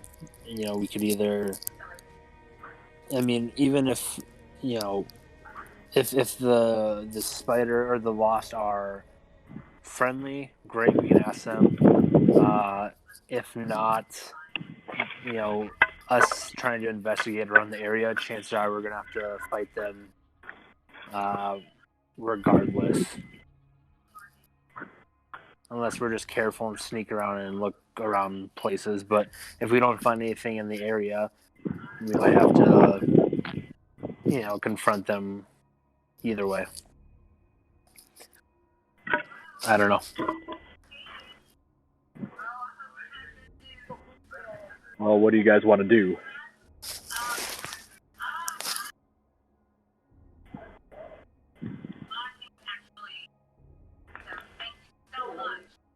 Well, I asked Solo to scout the area to look for the altar, but with this Well, the altar's fog, kind of I don't know useless. if The altar's kind of I don't know useless if there's until we get the heart. right, but unless somebody's already taken the heart there. But I mean, there should anyway, be. I think visibility is tough, and we might have to do some searching. So I think it just makes sense to try and clear these monsters out of here so we can, search the area properly. I'm not going to take her over, but I'm going to tell the owl head over towards the creatures and see what she can find. Okay. She can act on her own. I can just tell her direction, so I don't have to actually take her over to do stuff. Telepathically? Yeah. Or did they all come back? I told her to head back this way. Oh, I okay. figured she did. So they all take off again from you and start heading, kind of just flying 30 feet above the ground. Kind of again off into the north direction of you guys, back towards the body. And you hear about 100, no more than 100 feet away, some activity of the creatures kind of making louder sounds as if they notice something, which you're assuming is the owl.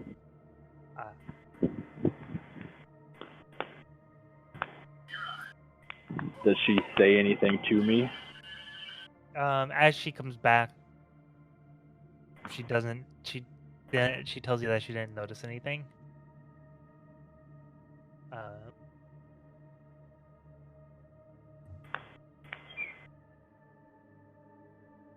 She did get a better look of the creatures and describes it to you, which looks like the following.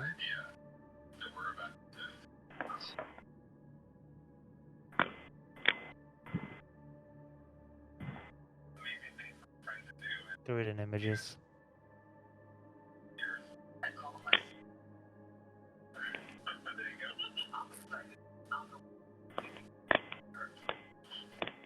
Oh, those look fun. I reiterate this to the group, and I ask Lucan, is that what were you thinking what these creatures were?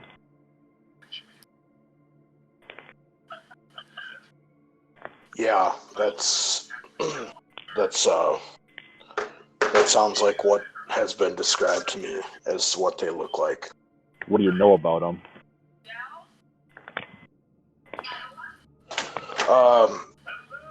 Corey, do I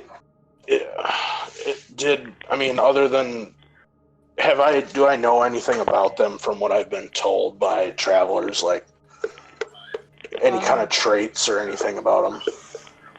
They're strong, trait-wise. Their only really attack is with their arms.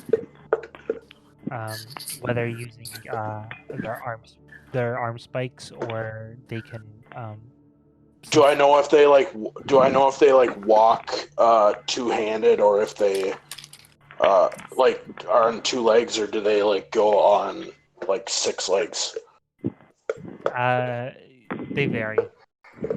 Okay, so they do kind of both then. They can, yep. Do you know how many eyeballs they have? How many what? Eyeballs. Just 2. Okay.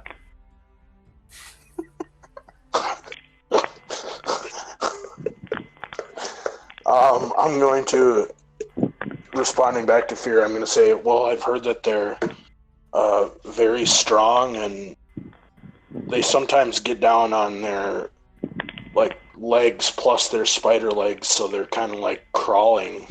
They do that sometimes. Other than that, I don't know a whole lot about them. They do have 2 eyes. I know that. Are they undead? Corey, would I know that? You don't know that. Okay, I'm not sure. Okay, I'm not sure what they are. Like I said, it was more of a, something I heard about from other travelers. It's, I never have experienced them myself before.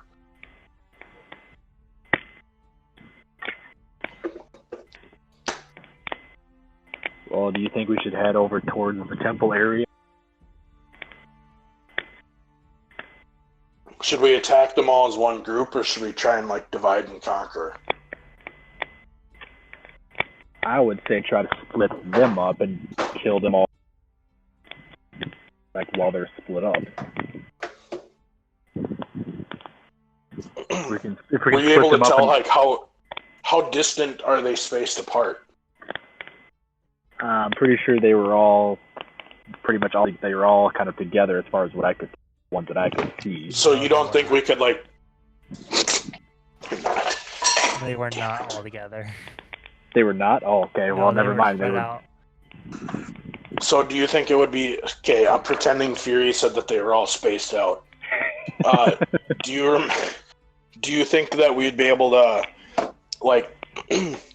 move silently and take them all down, one at a time? Well, I guess that depends on how silent our attacks are. How dark is it right now, Corey? It's the middle of the day, isn't it? Yeah. Afternoon. Not even afternoon. Late morning, almost noon. Well, we don't have the visible disadvantage, so the only thing we have is being quiet, but I don't know how quiet our attacks are. Well, have you noticed this fog all around us? Yeah, but we can still see, 50 feet away? Well, how spaced out are they? I don't know. How spaced out were they? Do you know how good of eye vision they have? They only have 2 eyes.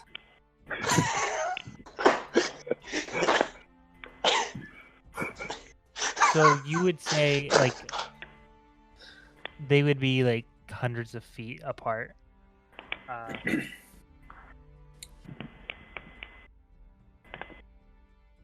I would say, one time you saw 2 together, but other than that, they were, 200-300 feet apart from each other. Fury.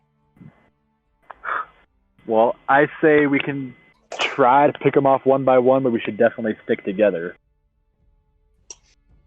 Because if we stick together, we should be able to take one out in one round and move on to the next one. Right. That's kind of what I was thinking.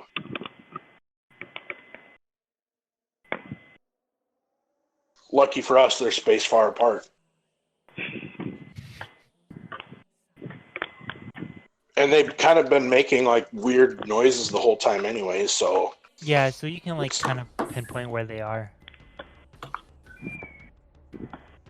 Right, and... Should we start heading in that general direction of that noise? Yeah, let's move towards the closest one. I don't think it'd be a bad idea for us to, camouflage ourselves as best as possible. Maybe, rub some of this mud and grass on ourselves.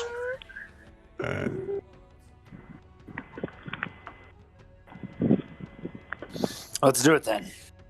All right.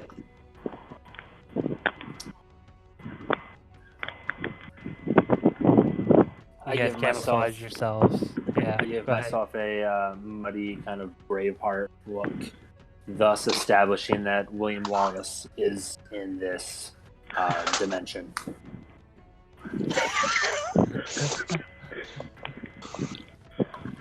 William Wallace?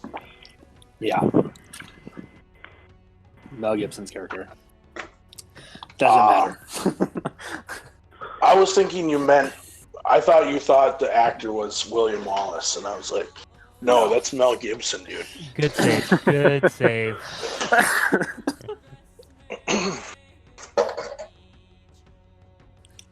So anyways, we're camouflaged. Your camouflage.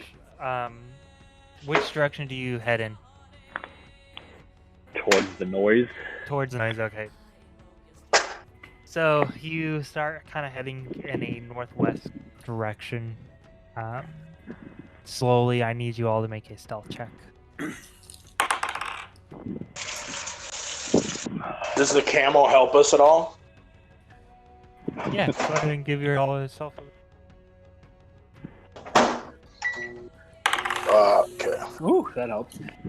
22. Can someone roll for me? I have a +7. That would be a Trevor. 25 for me. For me, it was a 25. I rolled for Trevor. I rolled a 13 plus whatever he said he had for a bonus. 7. Yeah.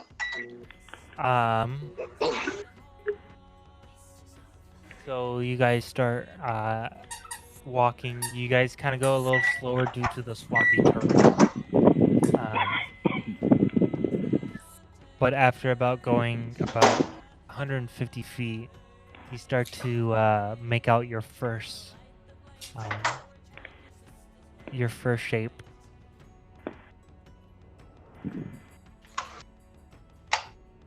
You start to get a little closer. It hasn't noticed you at all. How far away is it at this point? At this point, it's probably 30 feet away.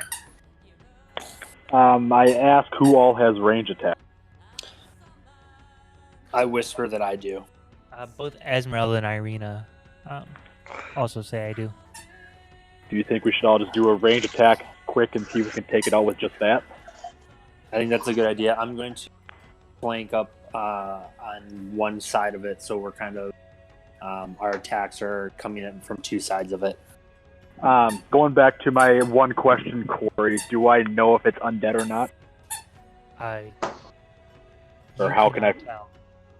Is there a way for me to find out without actually attacking it first? Nope.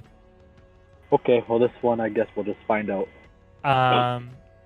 So go ahead and just give me all of your initiatives, and we'll keep those for now. 5. Nice. 15. Mine is a natural 1, and the owl's is a 10. I forgot about the owl. So Also, for future reference, the owl's natural name is ones Iris. do not I don't- count towards initiative, so you can still Well, add still a your bonus. 1. Oh, okay. 5 then.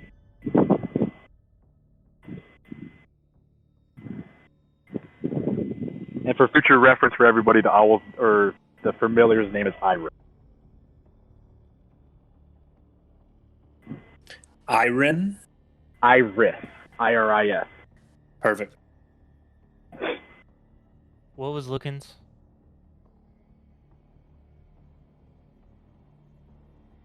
Oh, his is 3 plus whatever his initiative is.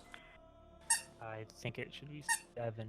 No, that's I don't know. Let's say it's 5 or 6. 5. Okay. You said 3, so 9. Okay. And the owls was 10. Yes.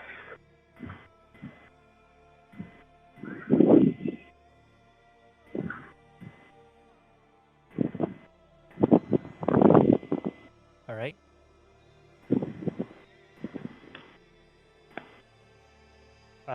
It will just put it with series, just so I don't have to create something. But you all have a advantage. You all have a before the creatures. Creatures? I thought there was just one. Creature. Yep. Sorry. Okay. Before I walk off to the side, is there a way to know the order of attack so that way we can kind of maybe have alternating attacks from like, one side versus the other. If that makes sense. I don't know if like I can tell that or know that. I don't know if it make a difference, but I don't think I'm hoping we could take it all out in one go. So you all will go first before they attack, just because you have the surprise. Okay. And then Esmeralda will actually be able to go again before they attack. Okay.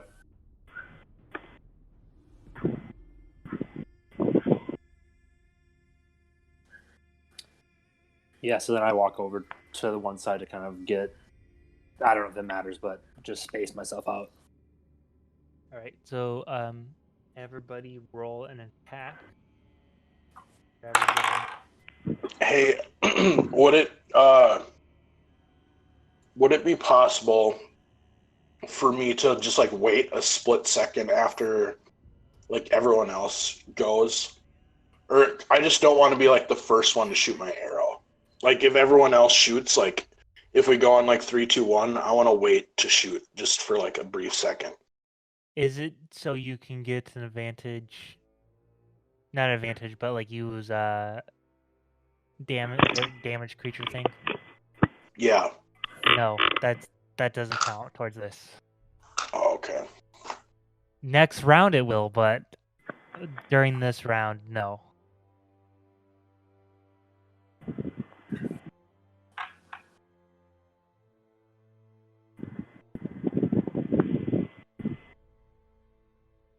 So, what are those attacks? Mine is a 17, and Iris is going to set out this round. If we're able to do 2 attacks per turn, are we only able to do 1 for this first one? No, you can still do 2. Okay. I did a 11 and a 23 for my 2 attacks. All right. Your 11 misses, but your 23 hits. Okay. I'm gonna take a penalty for my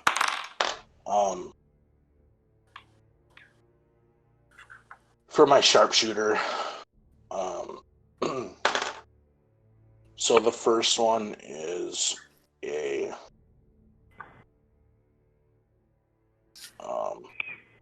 19. All right, that will hit. So go ahead and roll. And the second one, damage. the second one is a 9. All right. So that doesn't hit? I'm the guessing. 9 does not hit. No. Okay. Damage on the first one is. So what was for the 23, Nith? What was the damage on that one? 18. 18. Okay. And it was firebolt. Okay.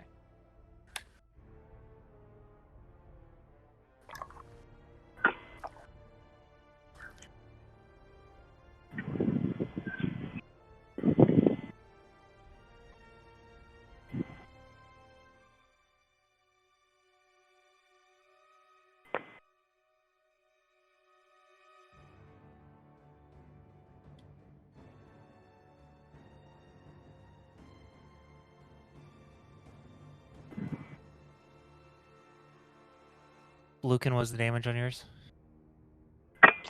Mine was 22. And Fury, what was your attack? 17. All right, and what was your damage? My damage is 7.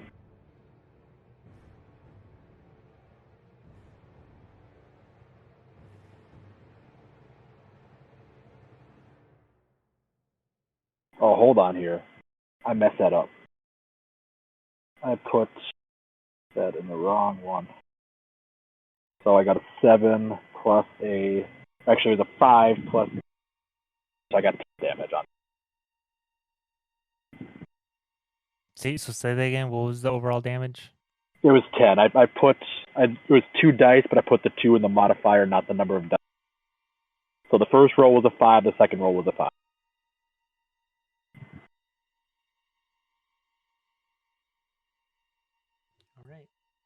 All right. So what's the cue to like kind of release everything? I figured we just go in the order that we rolled for initiative. Right, but you all kind of like attacked at once on a sneak attack or on the thing. I'll whisper, "Go." Okay. Or loose. So you all release your attacks, and the creature just is all of a sudden startled. Kind of looks towards you guys and starts charging. Esmeralda again uses Firebolt for the second time and takes it down when it was no more than 10 feet away. Dead.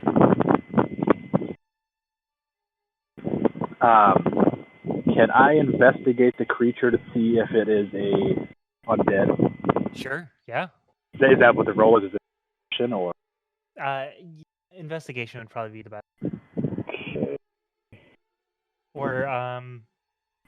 Or nature, one of the two, whatever one's better for you. They're both. Can I help him? If you'd like, yeah. What are you? Do you care which one I roll? I'll just do investigation. Okay. I rolled a 14.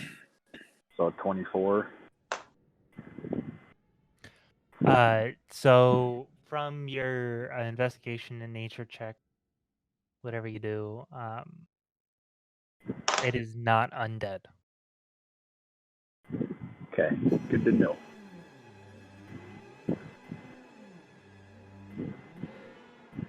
Well, hopefully we can do that for every single one. Should we keep going on to the next one?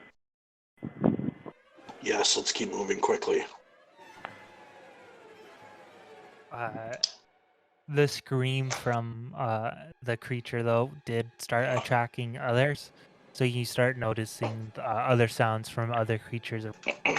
Was it different than the screams that they've been constantly making the whole time? From what Like, is there any reason that would alarm them in particularly?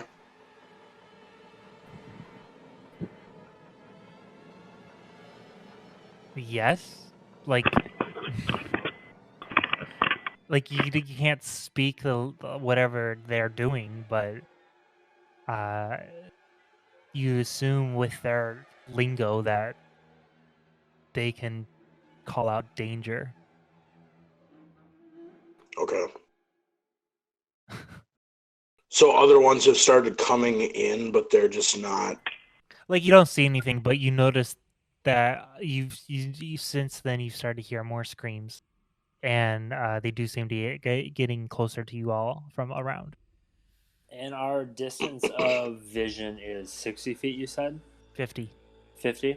Yep. I asked the group, what is the shortest range of your guys' distance attack? 120. Same. Well, me, you, and Esmeralda are all the same spell. Okay. Lucan and Irina, I assume your range is greater than 50 feet? Yes, my range is 80. And Lucan? Yeah. Okay. Well, my sorry, my range is actually. Is it greater than 50? Yeah. Cool. I don't give a shit. No, you can continue. I'm kidding. I was just gonna say that I can shoot up to 600. Okay. Yeah, but that's with the disadvantage. Right. Yeah. Okay. As we're going towards. Oh, sorry. No, it doesn't, because of my sharpshooter feat. Attacking at long range doesn't impose disadvantage. That's right. Okay. Just as we're approaching the next one, once we can see it within the 50 feet, I would say just everybody kind of attack at once so we can try to keep them at bay, and keep distance between us and them. since they're closing in. I'm gonna send Iris up and slide forward and just tell her to let me know if there's any other coming our direction we are not aware of.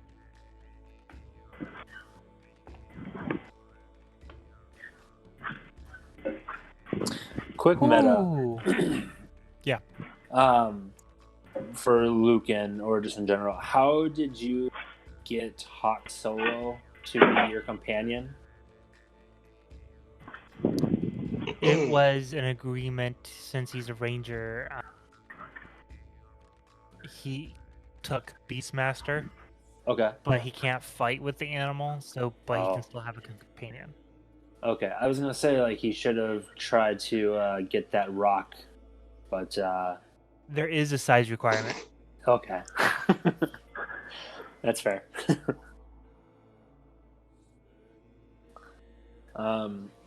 Back in the game then. Let's just keep. I say to the group. Let's keep moving towards the one that sounds closest. As you guys walk probably another 100 or so, this time you notice two shapes in the fog. They don't seem to be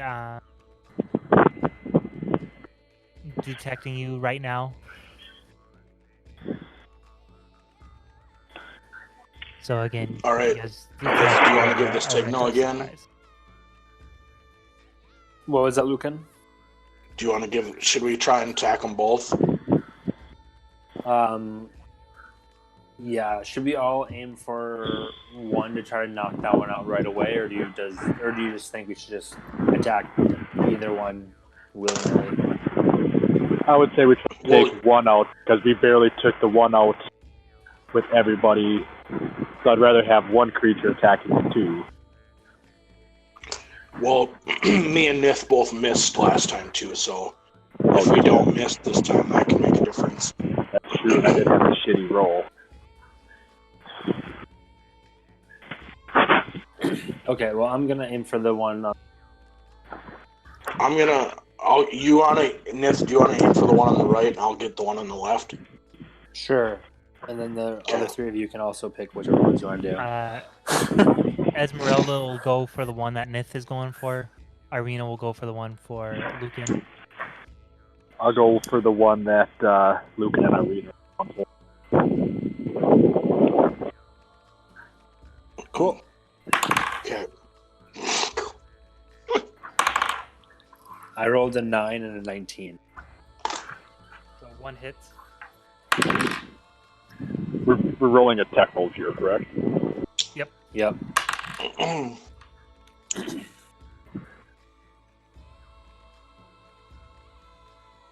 I'm going to use Sharpshooter again to take -5 off my attack roll.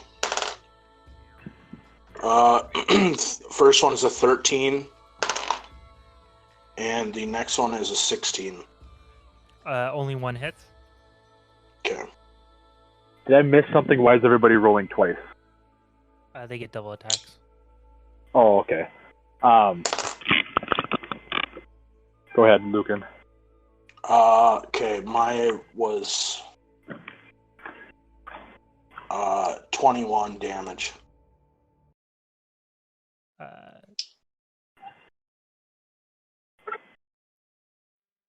Minus 21. All right.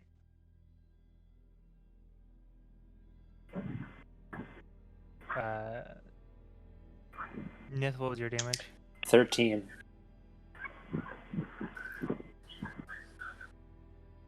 All right. Fury, which again were you attacking? The one that Lucan and I think it was Irina were attacking. Okay, and then how much damage? My attack roll was a 22, and my damage roll was 9. All right.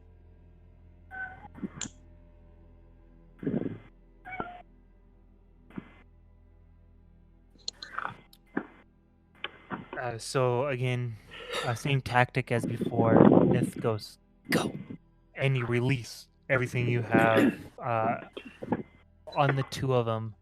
Both of them are startled by it. Lets out a huge scream, and they both start charging the group. Esmeralda starts to attack her second time and misses with Firebolt.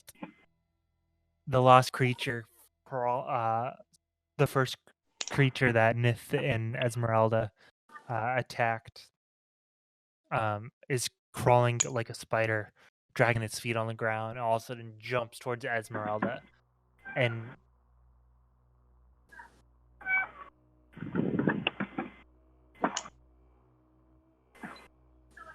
is able to grapple her with Embrace.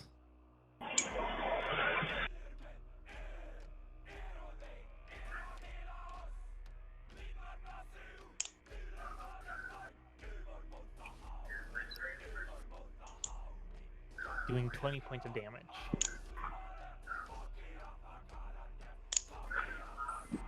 The other one is running towards Lucan, but instead it uses its arm spike.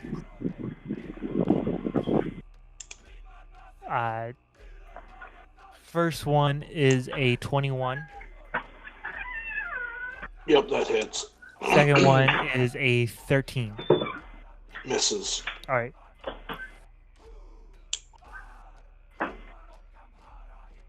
First one does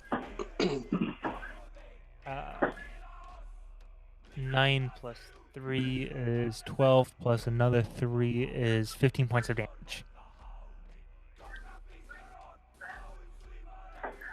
And we are to... And what? It just attacked me with like one of its claw things? Yeah, with one of its spikes. Okay. And we are to Irina. Is it quick meta? They're different spikes. Is it kind of like an octopus where one of the spikes is penis, and so it could have been that its penis attacked Lucan? No. I'm asking the dungeon master.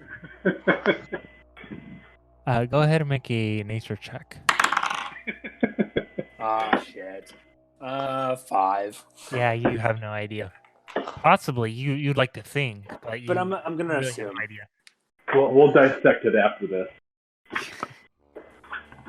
Irina's turn. And she's attacking with her. She's attacking with her longsword.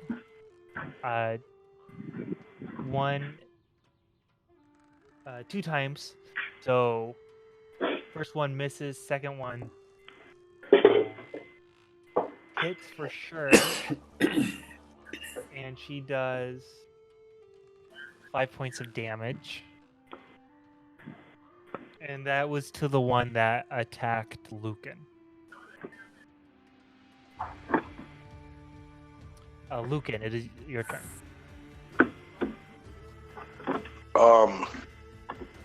So I'll attack the one. How far away? So the one that attacked me is pretty close to me now. Oh yeah, 5 feet. Okay, I'm gonna pull out my short swords then, and attack with my short swords. All right. The first attack was a 16. 16 hits. And the next attack was a 18. 18 also hits. Okay.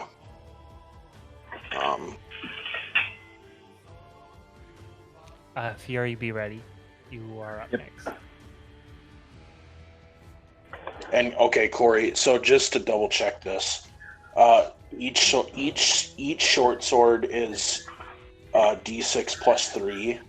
Yep. So that would technically be like 2 D6s plus 6, and that would be twice, right? Yes. Or Okay. 4d6 plus 12. Yes. Or whatever that math was. Yep, that's right.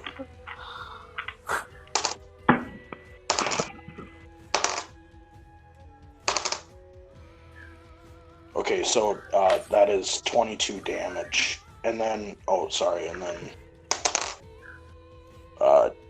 plus my Colossus Slayer is 29 damage. Total?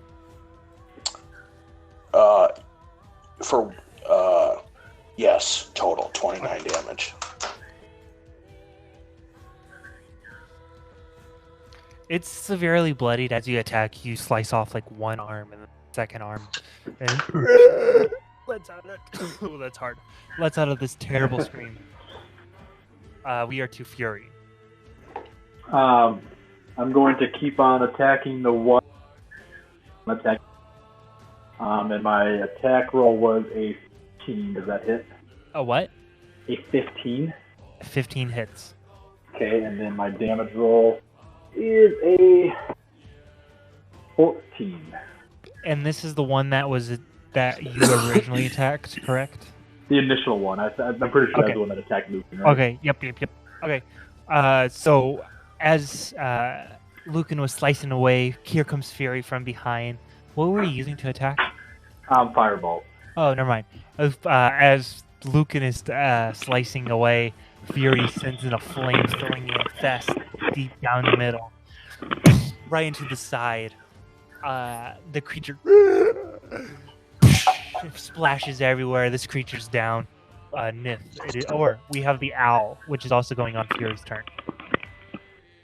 The owl is still up and about, just keeping an eye out for things, making sure. Okay. Yeah, making sure nothing's coming from like our blind side.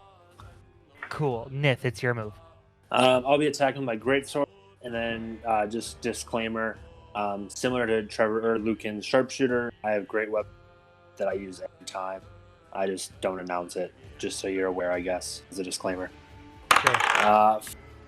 Was a 5. Second one was an 18 for attacks.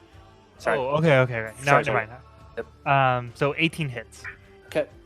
Also doing Divine Smite with it. So we have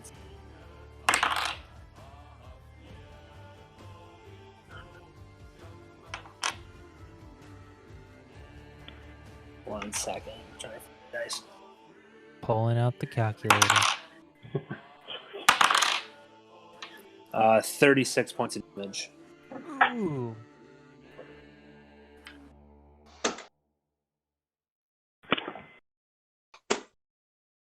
All right. So, you were just using a sword for all of them, right? Great sword, yes. Yep. Okay. Cool. So this creature has Esmeralda in an embrace as Nith is attacking, and as a reaction, this creature crunches down on Esmeralda, even doing 4d8 on.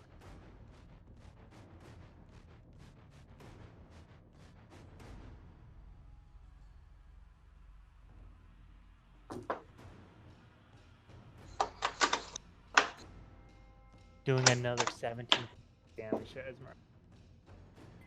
How much? 17. Oh, I thought you said 70. I was like, holy shit. No. And we are back to the top. And it's Esmeralda's turn. She tries to break out of the grapple. Using strength, and she only has a 12. And she needed a 17. So she fails the creature's turn. At this point, having 2 arms hold down Esmeralda, and then with the 2 free arm spikes, each one pelting into Esmeralda as well.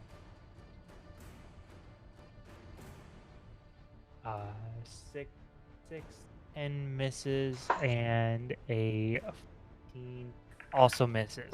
She's able to wiggle around and they miss and stab into the ground.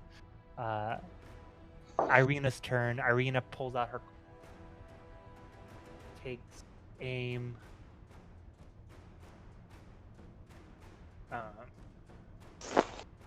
and does 13, which misses. Then she runs over with her longsword and does 19 for attack. And damage does 7 points. How are Esmeralda and the creature kind of appearing? They are appearing like they're kind of both on the ground. The creature is to Esmeralda's back. I just mean if they're bloodied or not. The Sorry. creature is bloodied. Esmeralda is also bloodied. Okay. And it is Lucan's turn.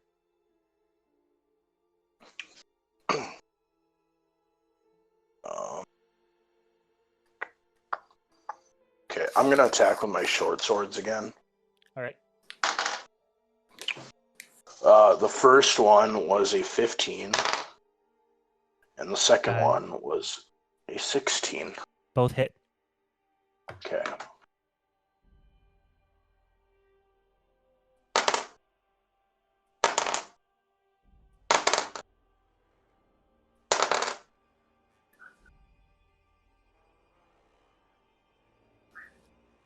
Uh,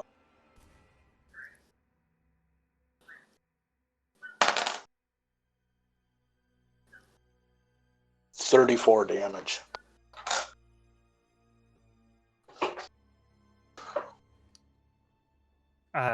And that was so Lucan comes running over, starts hacking away, cuts off the arms, releases Esmeralda, and then once again comes down slicing. As he's cutting up, the creature is again letting out these horrific screams. As he lets off his last scream, Lucan comes down, slices off his head. But just as that happens, you hear another coming from behind, and a third lost has joined the fight. Fury, it's your turn. Corey, so just to clarify, so are both of those two down now? The two that you started with are dead. Yes. Okay, and now there's a third coming. Okay. Third, yes. How far away is this third one? From me? For I would say 40 feet. How far is he away from everybody, or from... 40 feet. You guys are all like within 10 feet of each other. Who does it look like it's heading towards? At this point, you can't tell. It's just running towards the group. Okay. I am going to cast a... Corey, can you tell us what direction it's coming from? It's coming from the northwest, the direction that you guys were heading towards. I'm going to cast a level 4 Cure Wounds on Esmeralda for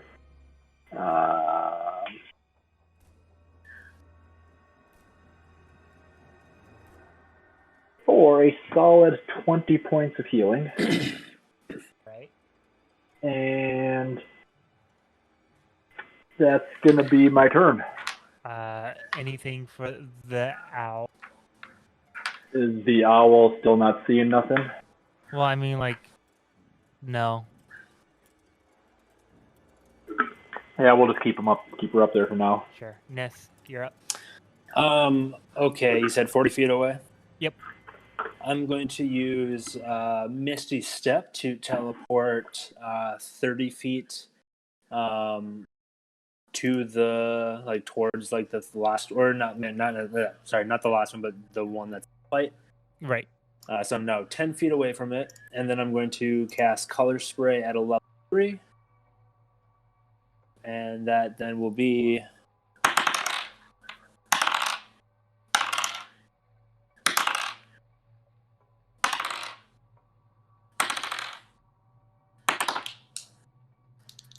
It's a lot of rolling.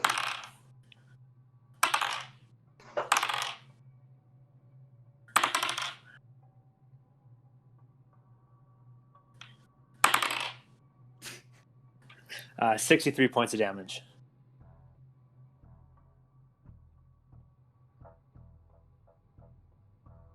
What was the attack again on this? Color spray at a level 3 is 10d10. No, the attack. It's an automatic hit.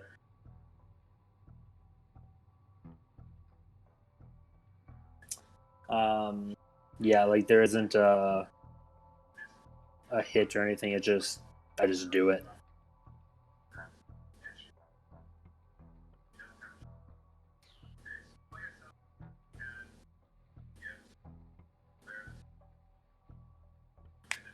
Okay.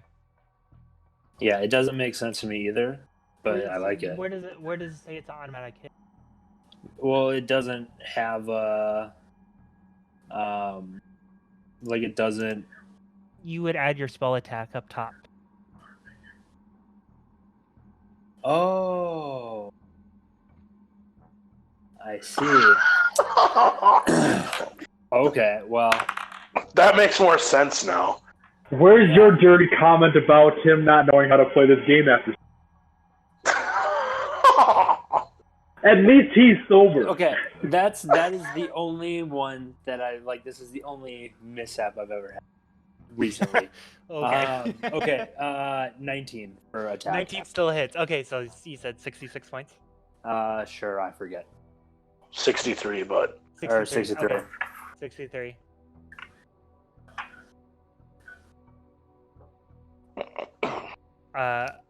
Nith teleport. You see, all of a sudden, disappear and reappear 30 feet, fit closer, just 10 feet away from this creature, and just this colorful spray all over the place, covering this creature. It's Esmeralda's turn. This creature's not slowing down. Right towards Nith. With Firebolt, Esmeralda.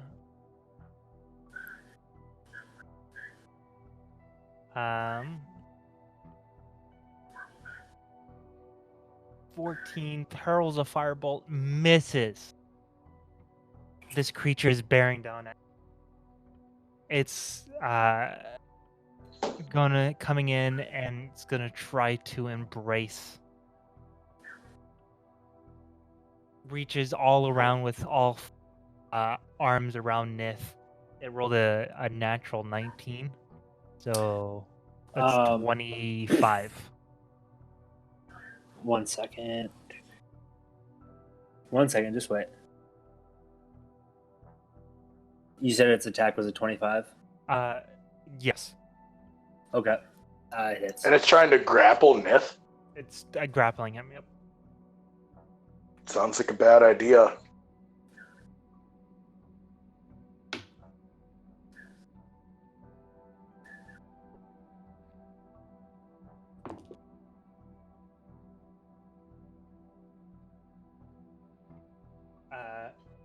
And it does 2d10 plus. Oh no, grappling. Oh.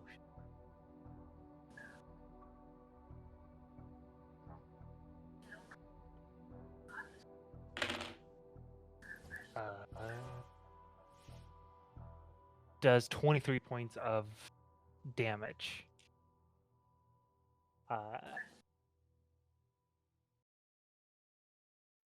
You can go ahead and make a strength throw. A strength throw. Is it a strength saving throw? Yes, it would be. 21. So it kind of pinches around you, and then at the same time you kind of like push off, so you're not grappled at this moment. Do I still take the 23 damage? You still take the 23 damage. Okay. But you don't have to take its 27 psychic damage. That's cool. So Irina's turn. Use crossbow.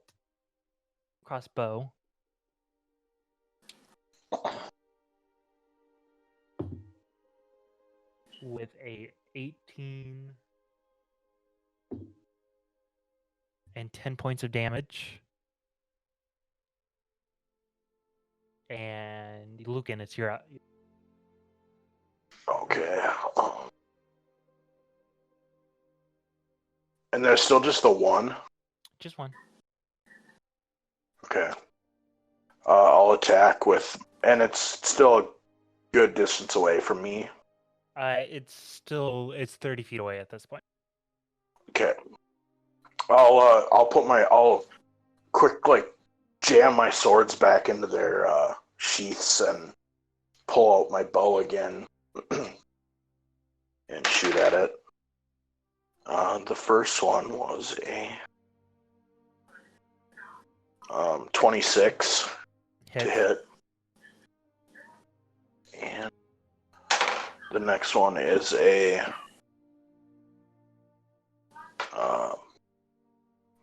23 to hit. Both hit. Okay.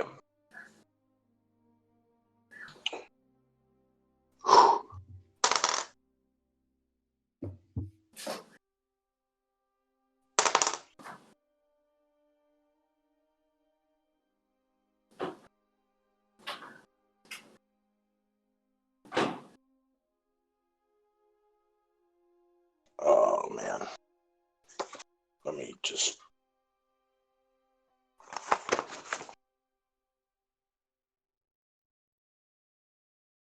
Do you think you can get more than 5? Yes, I already did. How do you want to do it? Sorry. So it's kind of like Nith just broke free of it, and when it's reaching for him again, I'll just line it up and shoot him right through the head. All right. Again, Nith fights it off, breaks free of it, and again, this creature is about to line up and grapple, and it lets out this shriek, and immediately, the arrow just comes right through the mouth, out the front, and immediately just stops and drops dead to the ground.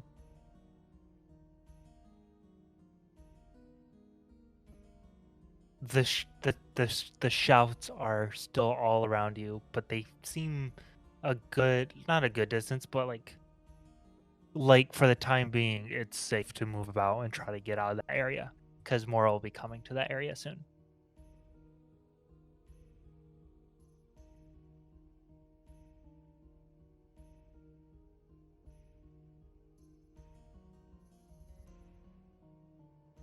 Where do you guys go?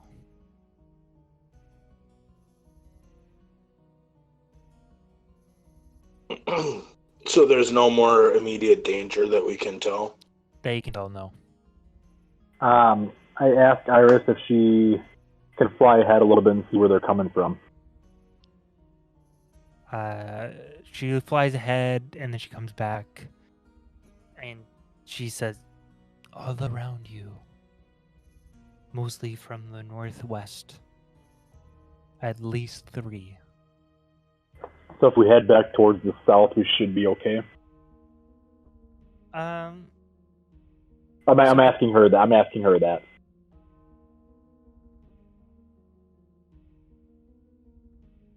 Does she have a response? Yeah, no, I'm trying to think. So, I would suggest to continue your mission and head directly.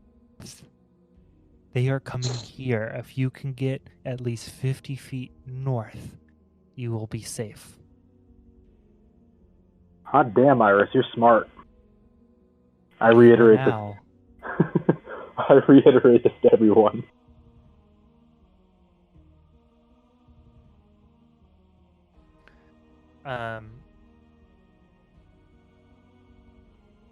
Esmeralda chimes in, so let's go. And she starts trudging through the swamp northwards.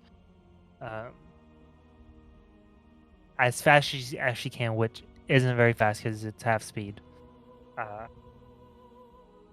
Irina quickly follows.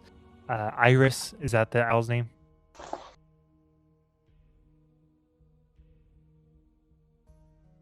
Yeah? No? Anyway, the owl flies off in the direction, again, heading northwards. Sorry, yes. Sorry, yes, that's what I wanted to do. I'm assuming you guys follow? It's also a band. Yes, I follow Esmeralda. Okay. As you guys kind of quickly try to get out of the area and and you head in the north direction.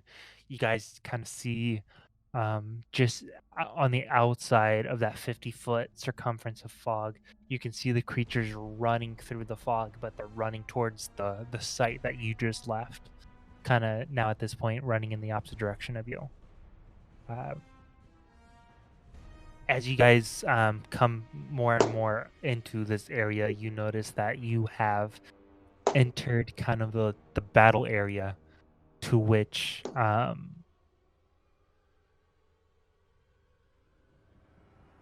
you fought Baba Saga in the hut and all the scarecrows.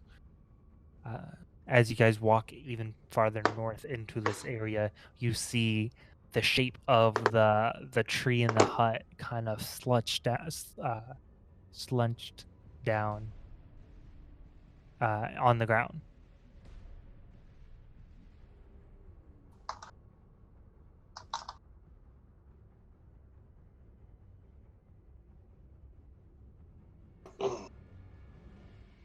What do we see on the ground? It's the hut, Baba Saga's hut. Oh, okay. This is like the first thing you see that looks familiar from your previous visit.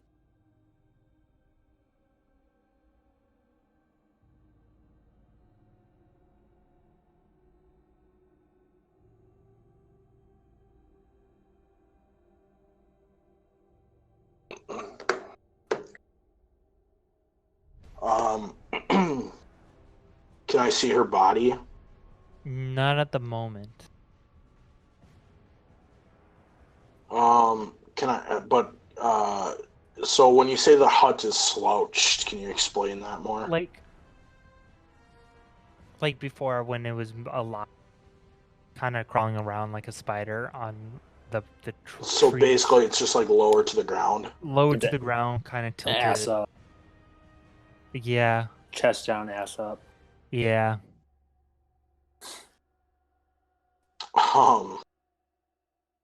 Can I like go in the hut? Yeah, you can walk. You walk over to the hut, and the stairs are kind of close to the ground, so you're able to take a step up, and you enter into the hut.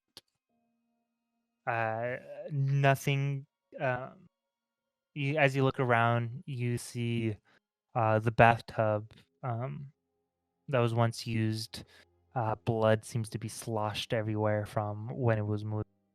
All the cabinets seem to be opened up. There are shelves with some empty jars. Others jars seem to have fallen on the ground since last being in here. There's certain items like organs and such, critters, beaks, and feet strewn across the ground. Can I like study the blood in the bathtub? Sure. Go ahead. What are you studying for?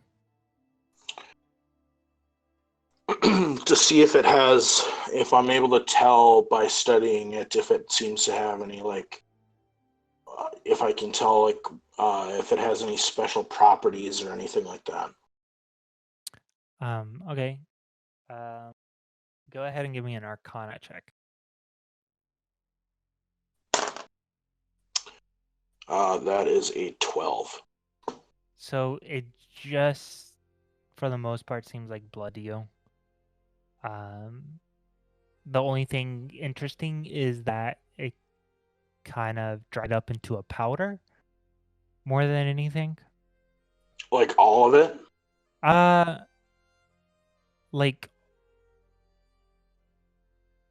there's pools of it in the tub, which is still a liquid, but of the ones that have sloshed around outside of the tub, and there's only there was a light layer of it on surfaces, seemed to have dried up into a powder.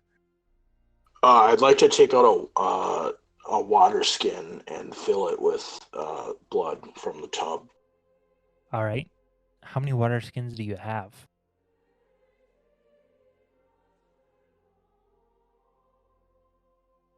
Just one. Because you've filled up this water skin before with, I believe, a poison of some sort from either an animal or something.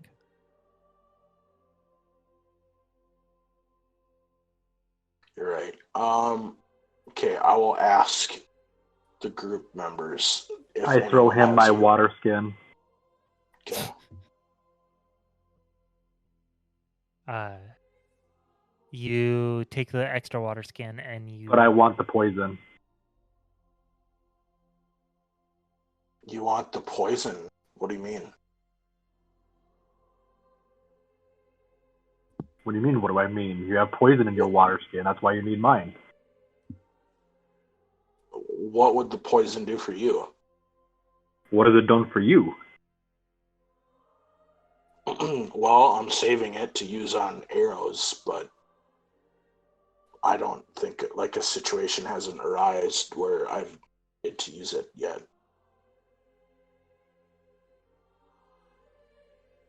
Well, you can hold on to the blood and I'll hold on to the poison.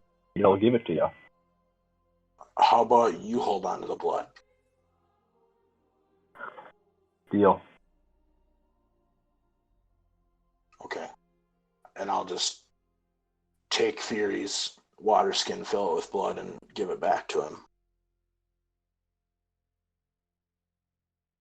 All right. The reason behind me doing that is I'm thinking that, you know, if we're looking for some kind of altar, we might have to pass some sort of test or, you know, unlock something. And I don't know. This was the blood of a Thane, so it could be useful at some point during this quest. It definitely couldn't hurt to have it.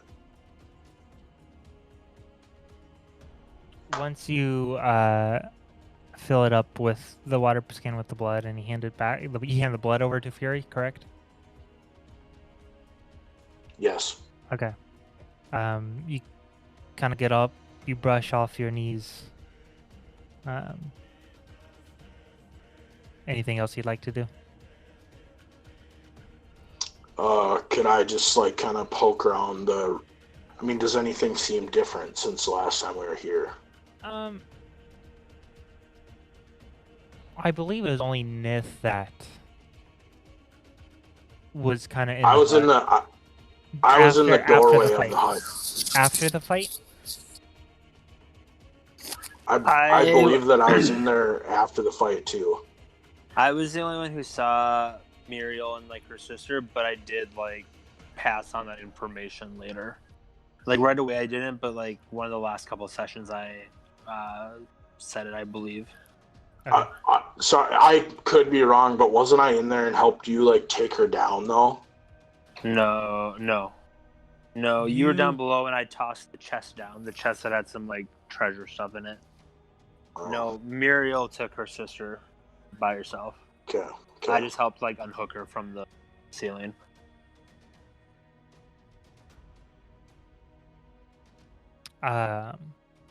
So.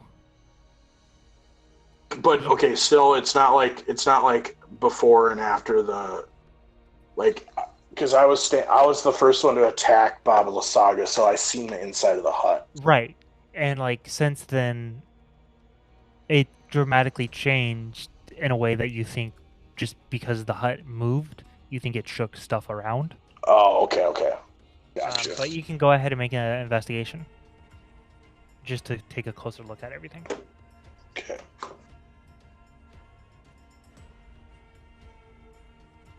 Sorry.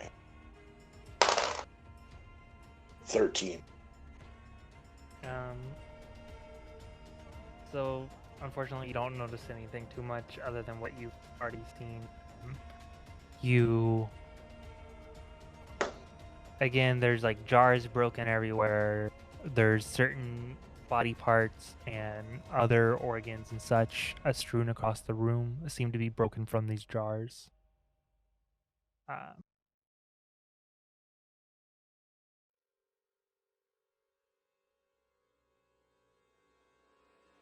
Yep.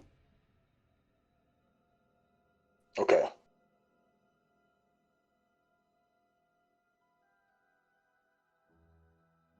Is anyone else in the room? I mean, I'm pretty sure I am, but I I'm don't have not. anything I need. Okay.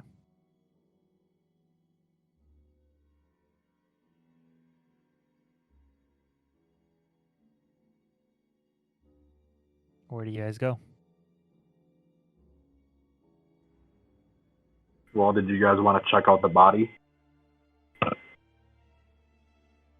Yeah, let's go and look at it closer.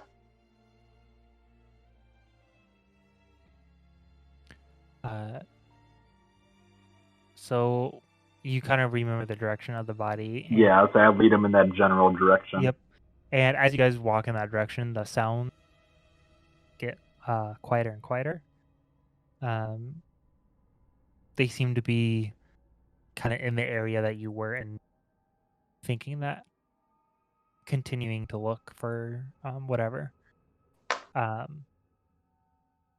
You walk about 50 feet or so from the hut, and there lying is this old, appears to be kind of a hag of some sort. This white braided hair with this huge bump on top. Kind of hairdo, twigs kind of intertwined with it, a long nose covered in warts, a pointy chin, kind of this greenish gray tinge of a skin, nails that are 6 to 8 inches long on each hand, hands so bony, so skinny that they look almost skeletal. You notice that over her where her heart is, she has claw marks from the owl, but you do see that there are missing ribs, as if they were moved out of the way to remove the heart that is no longer there.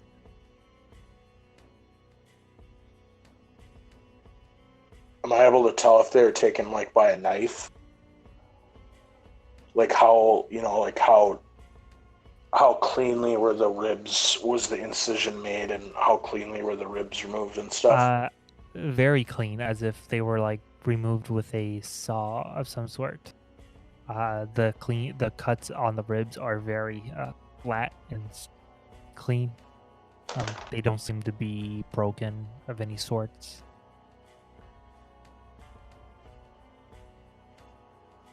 It seems as if it was operation to remove the heart.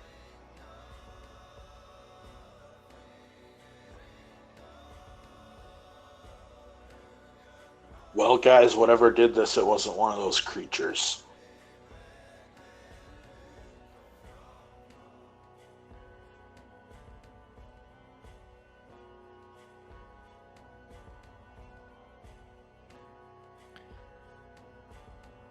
Do you think she removed the heart herself?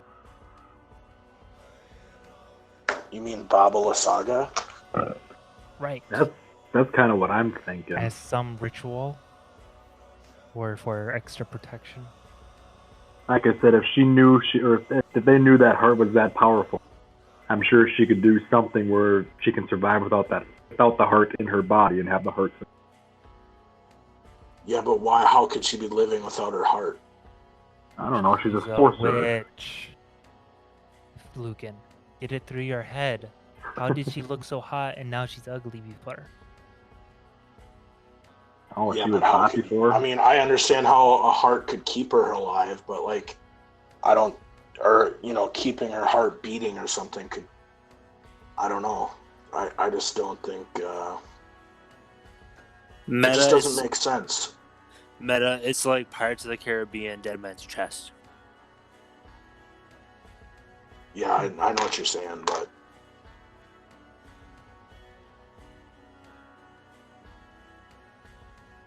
so Fury, since you have all the answers, where's the heart? I have no clue. Do you think we should go to the temple or whatever it was? Why do you think she would keep her heart in the temple where we're trying to bring it to? Maybe somebody there knows where it would. I don't have a clue where it would be.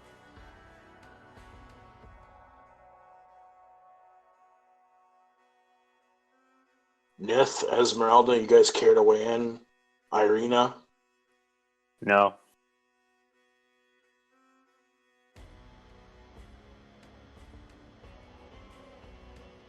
Well, I didn't look too closely, but there were organs back in her hut. You think any of them could have been the heart?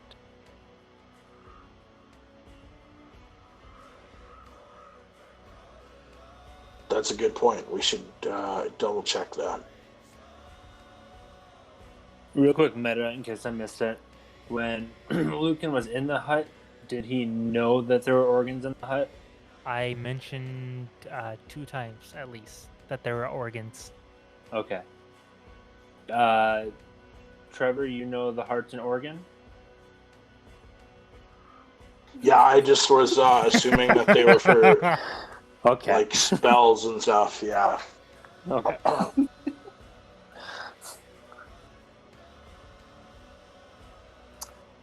So yeah, let's go back. Look in the hut again. You go back to the hut, and again, Nith this time kind of leading with a vengeance, kind of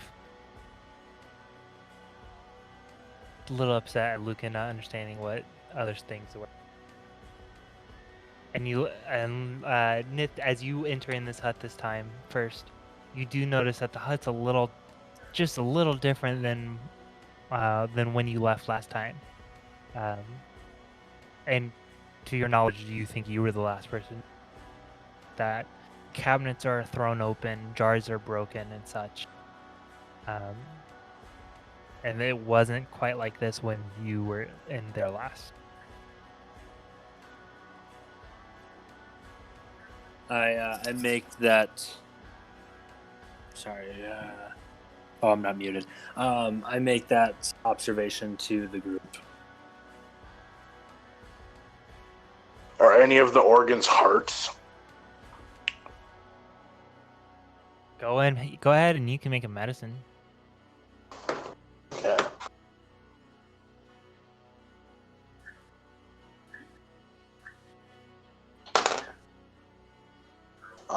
That is a 16.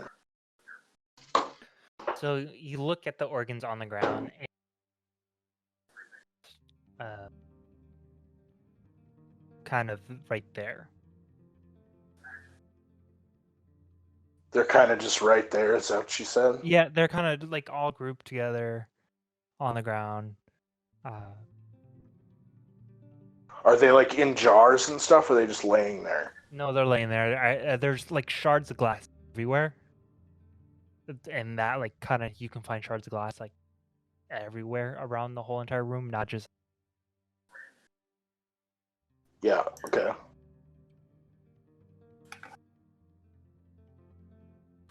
So are any of them hearts?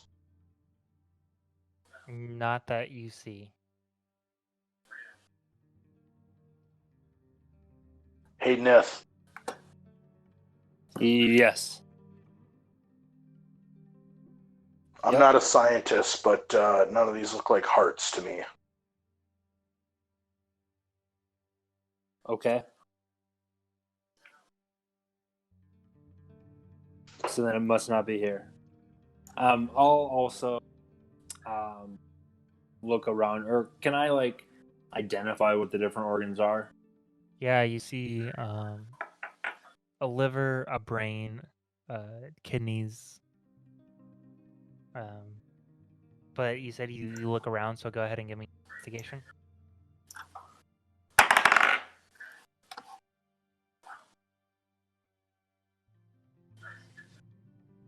$12. Yeah. Again, you notice kind of the glass broken all across the room. But kind of just Hey, I want to glimpse around. just to I I want to take out my wand, and check and see if there's any like hidden doors or drawers or anything hidden like that. Okay. You get out your wand and you kind of turn around, or you kind of spin around pointing it, and you give it a nice little flick and nothing happens.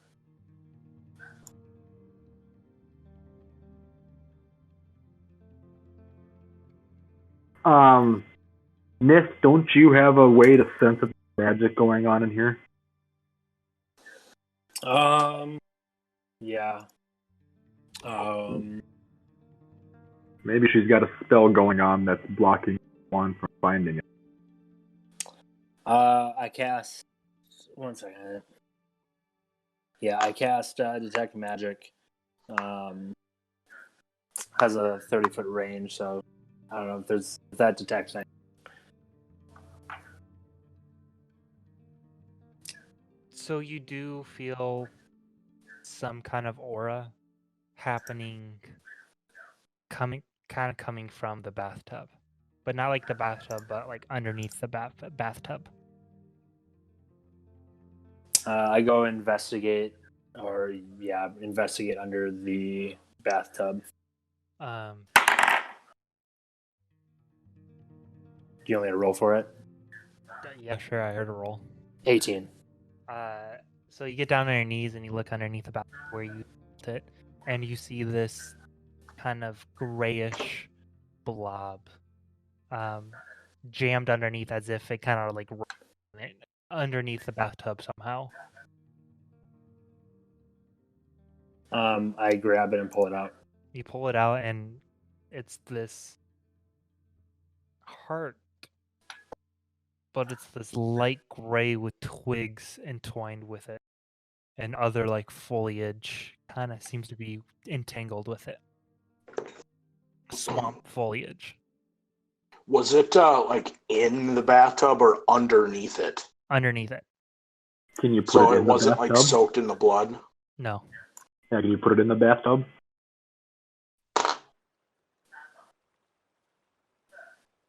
Well, I don't know why you'd want to put it in the bathtub, but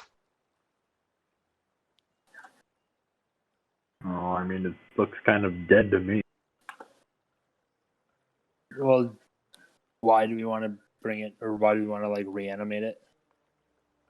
I don't know. Maybe it needs to be alive for the temple to work. And we Well, collected if some of the it- blood, correct? yes. Okay, Yeah, I would say I let's hold suppose. off then.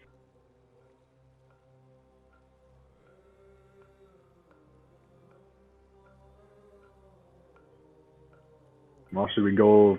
Looks like it. Should we go to the temple? Esmeralda Yeah, sure, stands lead up. the way. What temple? Okay, lead the way. When I you thought say you did- temple, do you mean altar? Oh, altar. Yes, thank you. Okay. Sure, lead the way to it, Fury. Meta, do I even know where it is? No. Meta, no. I said, does anybody know where it is? No. No.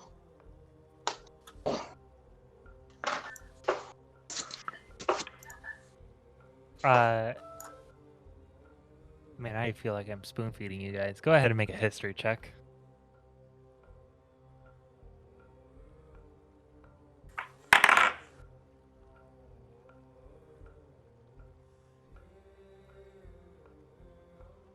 $16. 4. 12. So only Nith remembers, but Nith, you remember that the spot where you met Muriel, this large circle made out of pillars, just on the other side of the river. Is it like a Stonehenge type of pillar work? No, it's like the pillars are like 2 feet out of the ground. Okay. But they're all spaced evenly in a perfect. You remember when you were there camping, like when you You didn't camp there, but talking to Muriel for the first time, there was like a ease in the space. Okay. I tell the group that information. Yeah, that makes sense. Especially, it would really make sense that is where we first met Muriel. And then Meta, that is where we kind of started from again, right? Or were we not? You were not there. Because it's on the other side of the river. You were never on that side of the river. Oh, okay. You guys kind of alluded as if you were there, but I knew you guys kind of made a mistake. Okay. Yeah, I say we should go check it out.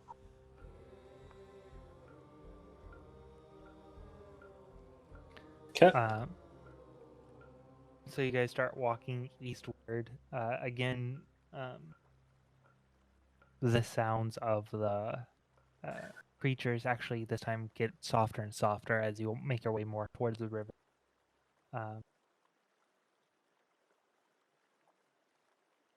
Eventually you get to the river, and it's again that 200-300 width of a flooded river.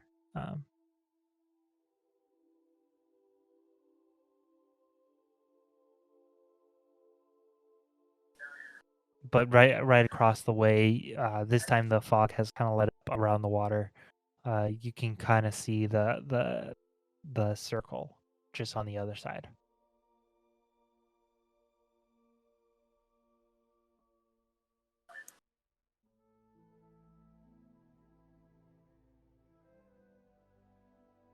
I'm gonna start to swim across the river. All right. Go ahead and give me a Constitution saving throw.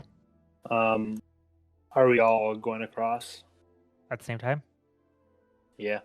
It's up to you. Sure. All right. And then everybody has a +3 in their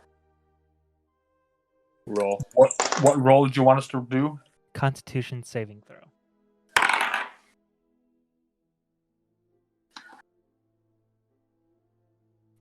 Nine. 22. 16.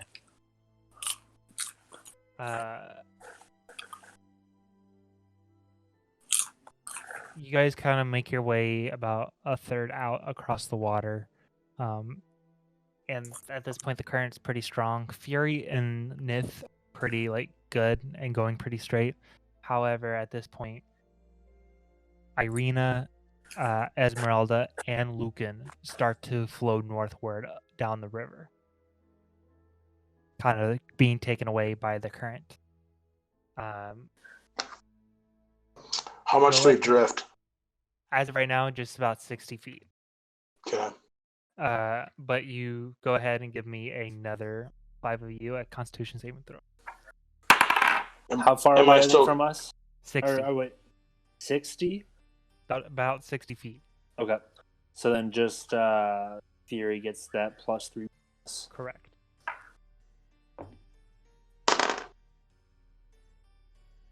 I rolled 8. 20.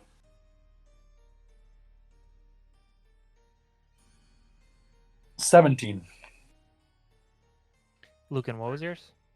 8. 8. So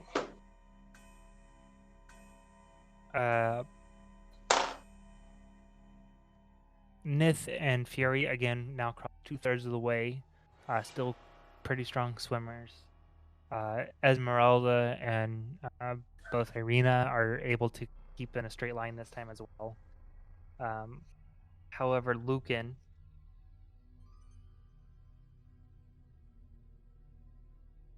again starts to drift 60 feet more down the river due to the current, and this time trying to forcefully swim his way also takes a point of exhaustion.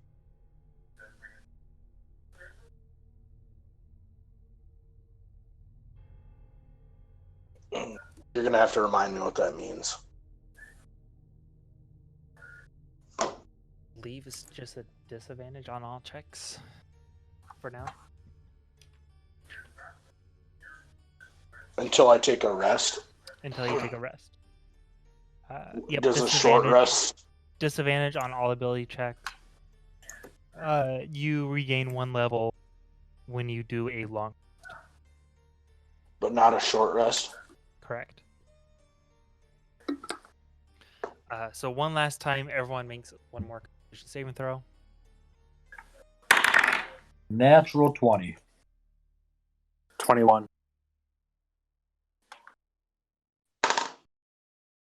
Um, 22.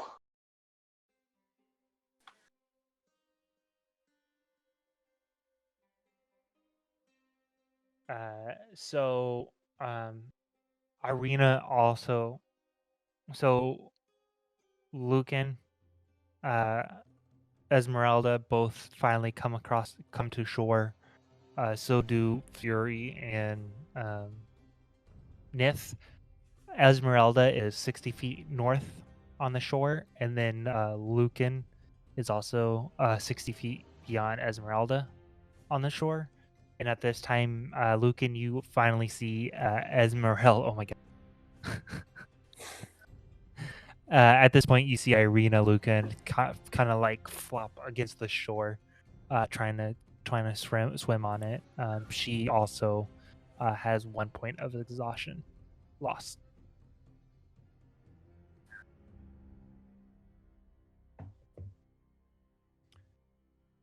But you guys made it through, and Irina and Lucan start to walk back to the group southwards, meets up with Esmeralda, and the 3 of them join up with Fury and Nith. You guys are kind of all just outside of the circle of pillars. What time of day is it now? It's still noonish, not much. You've probably been there for maybe an hour, not even. Since doing all the fights and looking for items.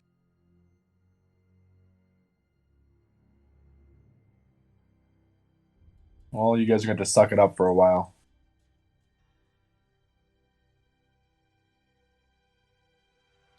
I'll be fine. Never said I wouldn't.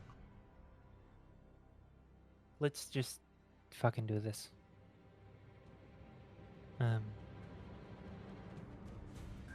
Irina goes up to the side, looks both to the left and the right, and takes the first step in.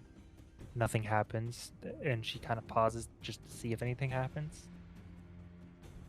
And then she continues to walk a few more feet in, and then turns around and looks at the rest of you. Esmeralda shortly follows. Who again has the heart? I believe it's Nith. Yes. Okay.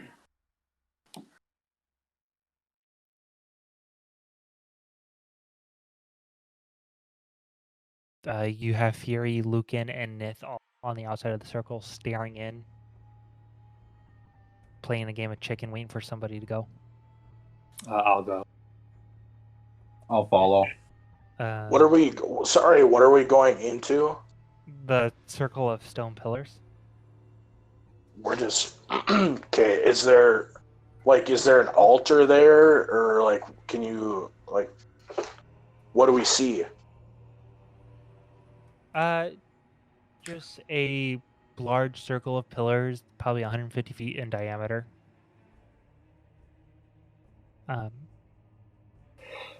You met Mariel in this circle. And there's an altar in the circle? Nope. Okay, I'll walk into the circle too. These pillars, are they just can you describe what an individual pillar looks like? So it stands about 2 feet above the ground, out from the ground. It's this dark gray stone. Some of them have cracks, but they seem to be just naturally shaped. You don't see any chisel marks or Okay. Do any of the stones seem to be different than the other stones? Not. There doesn't seem to be one particularly that stands out above the rest.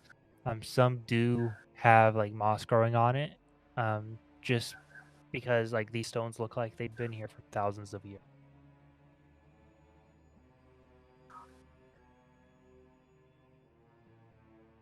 I want to take out the wand again and see if there's anything hidden. Yep, you take out the wand and you point it, and nothing happens. Well, do you think we should just like place the heart in the center and like stab it or something?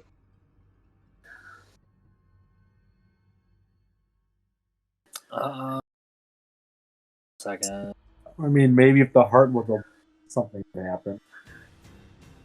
Well, the information we got from the librarian just was to place baby lasagna's heart on the water altar. So I mean, do we know if this is the altar itself? I mean, I kind of get the feeling it is, but I mean, my thought of an altar is Is the ground like soggy and water, or is it like land? No, it's still like kind of the swampy texture that you've been traveling against. How many pillars? Oops, sorry. Occasionally, there's like a puddle here and there. How many pillars are there total? Roughly. 1 second, let me do math.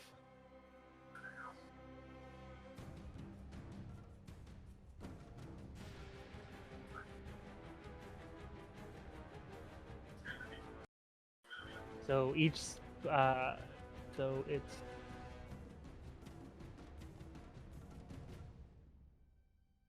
okay. So it's 150 feet across. Each one every 10 feet.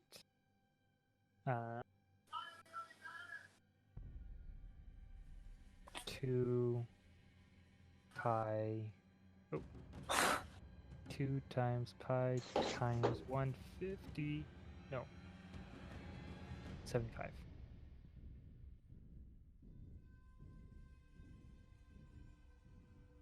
So like 8. So it's 471 feet in circumference.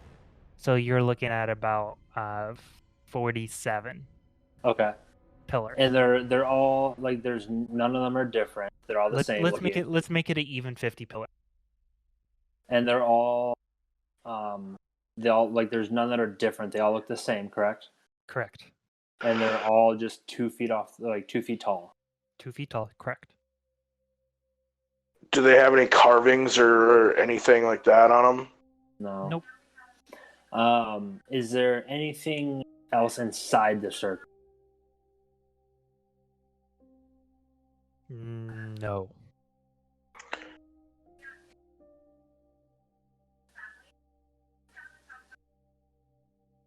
Not that you can see. Yeah. I'll go ahead and Nith. Yeah. Do you want to try and cast Detect Magic again?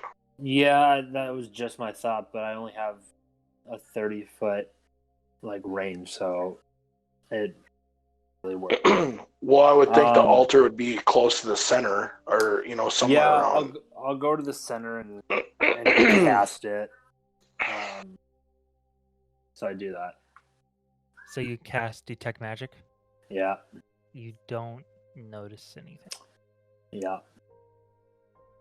So tell the group I don't detect anything, but I don't know if that doesn't necessarily rule out anything. I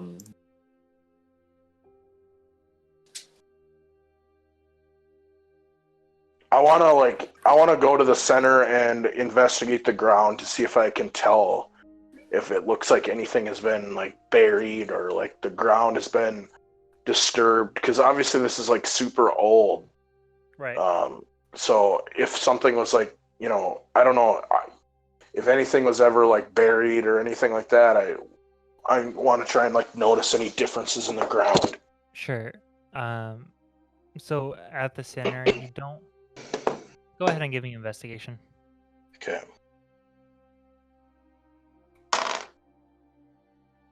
15. So the only thing you notice is that like the center seems to be a little more worn. Not to the point where it's like completely bald in dirt or muddy, but just the grass seems a little more sparse than the rest of the circle, as if a lot more people stand here of some sort. But you don't know how long it's been since someone has stood there. I'm gonna kind of call over the group and point out that, see, look at the difference in the ground here. It looks like a lot more people congregated in the center. I don't know, we could all try standing in the center together and see if that does anything. Sure, and I place the heart in the center, like on the ground, see if that does anything. All right.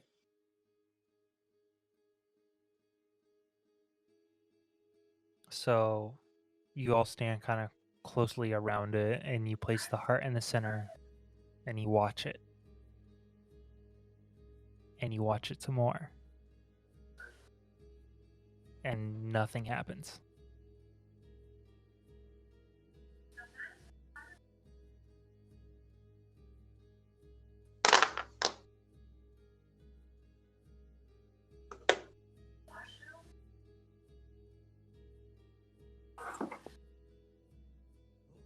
So, should we? How was the to the river? How far is from from the river? What stone is closest to it? Like, Or how close is the closest stone? the closest stone is about 30 feet from it. I pick up the heart and go put it on top of that to see All if, right. just since this is the restoring the water, if it's close to water. Sure. You go set the heart on that stone, and nothing happens. I take the heart and I go dip it in the water. You do so, and nothing happens.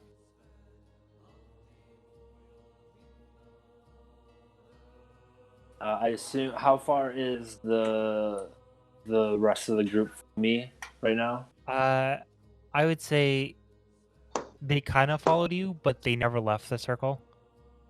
Okay. But they're within 50 feet. Okay, I'm going to, out of frustration, turn, throw the at the group. Say that again. I'm going to turn frustration, just throw a Randy Johnson fastball at the group, and if I hit Hawk Solo, incredible. I'm also establishing that Randy Johnson is in this dimension as well. What if you hit Hawk Solo is the only one you could hit? Or that owl, if that owl is still alive. If that owl is still around us, So they're flying kind of around and above, but they aren't there. Okay, I throw it at the group, not the birds. You're throwing the heart at us? Yep, out of frustration. Not out see. of frustration at you guys, but just at the situation. Since I'm unaware of what to do. Nith is losing his temper, just completely breaking down. After throwing it, I just sit down by the water. Facing the circle or the water? The water. I want to... Can I pick up the heart that Nith threw? Yep. I want to take it to take it to the center, and I want to kind of like kneel down and just kind of, I don't know, almost like I'm praying to not necessarily something I believe in, but because I know the Thanes are real, so I just kind of want to, like, I don't know if pray is the right word, but, just like kind of reach out with my mind and, search for answers and ask, like, what are we not seeing? What else other solution could there be? Or, what are we not doing right? As you are just like praying this thought to you don't know who at this time, other than one of the Fanes, hopefully. You hear a voice from deep down inside of you, a woman's voice. And it kind of sounds familiar. It doesn't sound like Mariel's, but if you listen to it more, it sounds like your mother's. Okay. It whispers. Give a gift.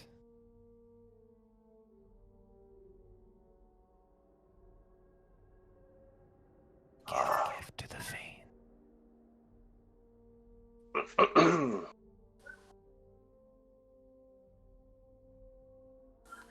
I'm going to rise up and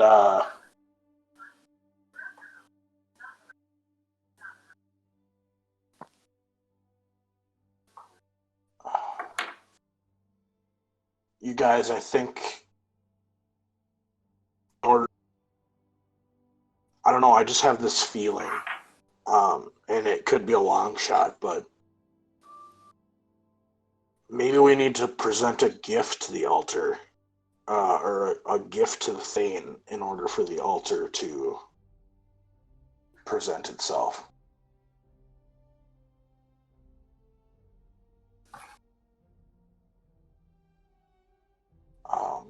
What do you have in mind? What kind of gift? I don't know. What kind of gift do you think a Thane wants? Her heart, maybe? Yeah, but we tried placing that down and stuff already in that. Oh. And do you have Why do we think it has to be placed on the ground?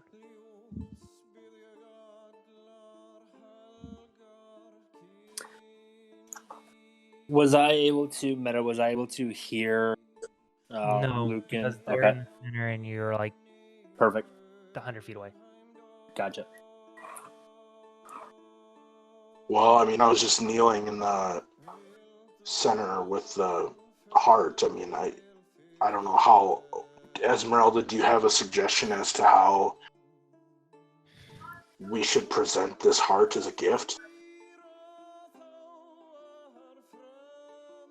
Hold it up and just say. Because if you do, I'm all ears. It would have been maybe. Just offer the heart. I give this to you. Right now, we're desperate to try anything. All right, I'll stand in the center, holding the heart, and say, Water Thane, we have brought you this gift in hopes that to restore your power and weaken the one who holds his grip over this land. Please present yourself to us and accept our gift.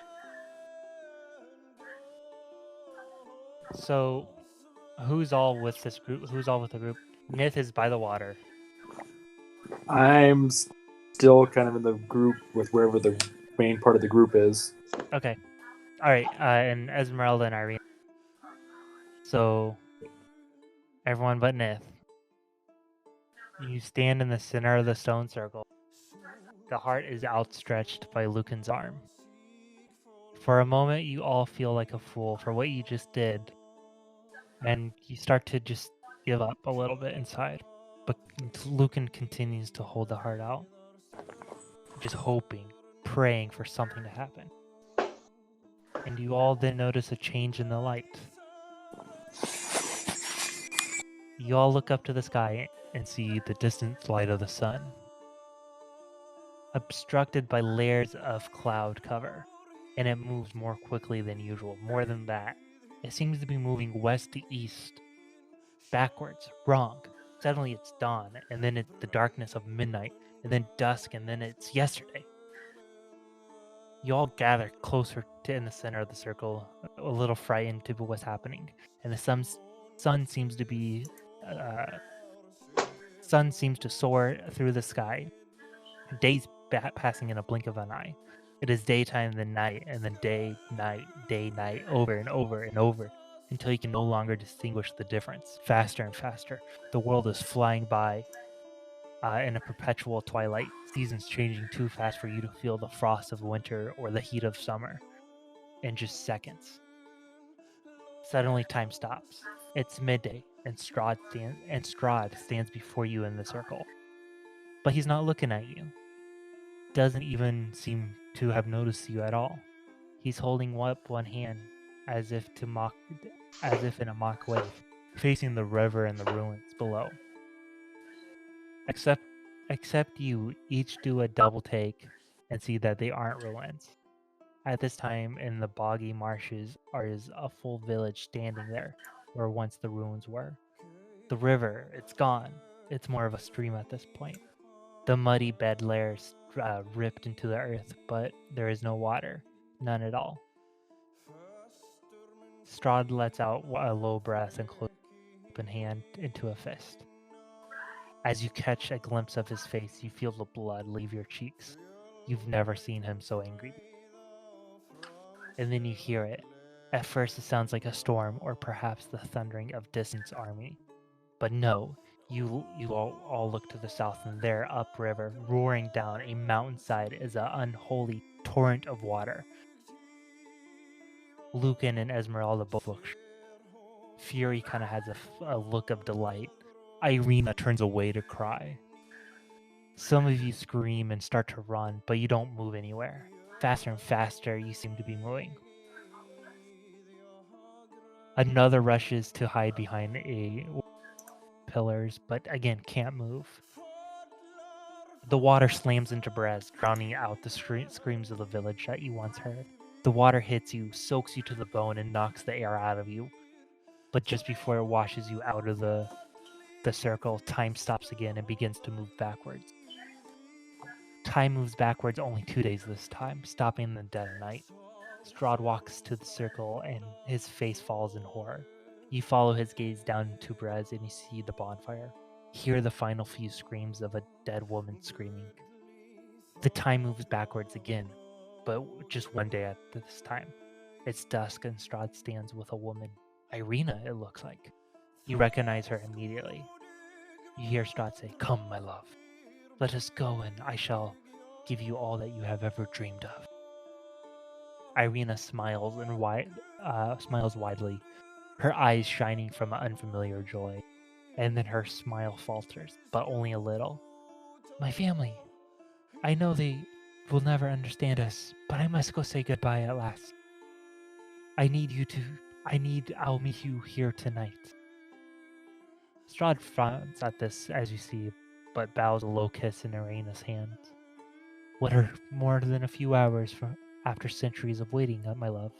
Of course, I will wait. Tonight, I will see you again."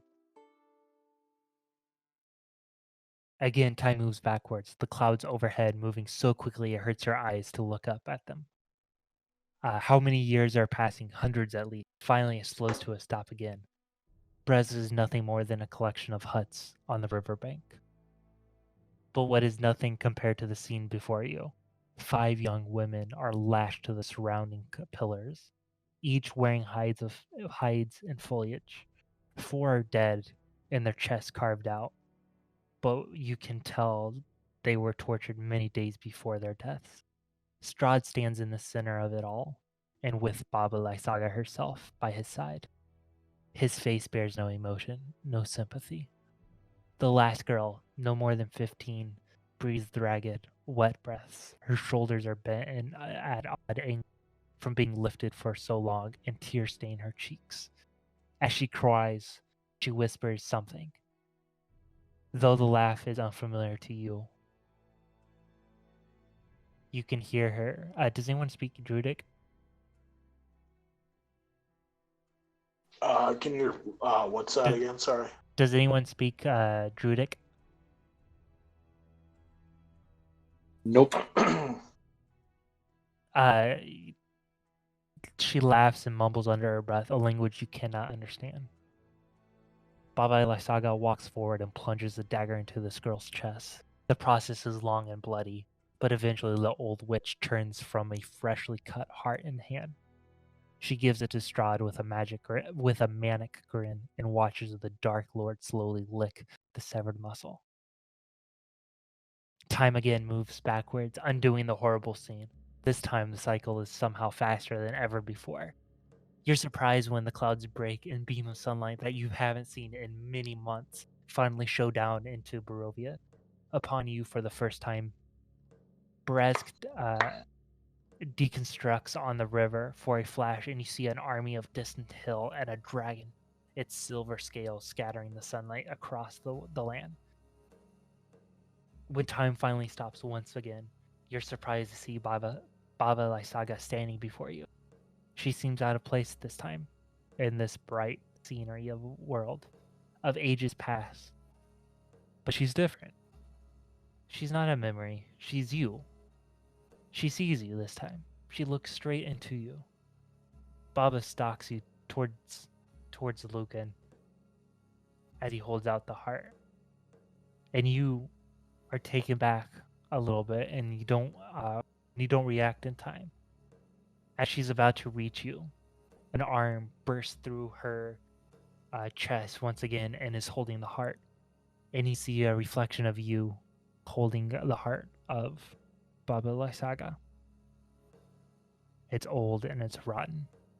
You blink and you find your own hand, and it's still outstretched, holding the same heart. Baba Lysaga's form melts away, this time evaporating into the air. Behind where she stood, holding her heart, is also this young with yellow tinged skin.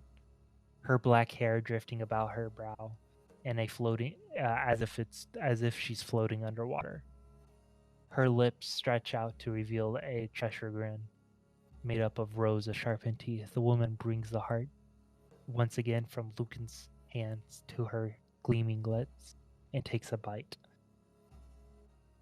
The vision ends for all of you, and there Lucan is standing back in present day with an empty hand. And we will end it there tonight.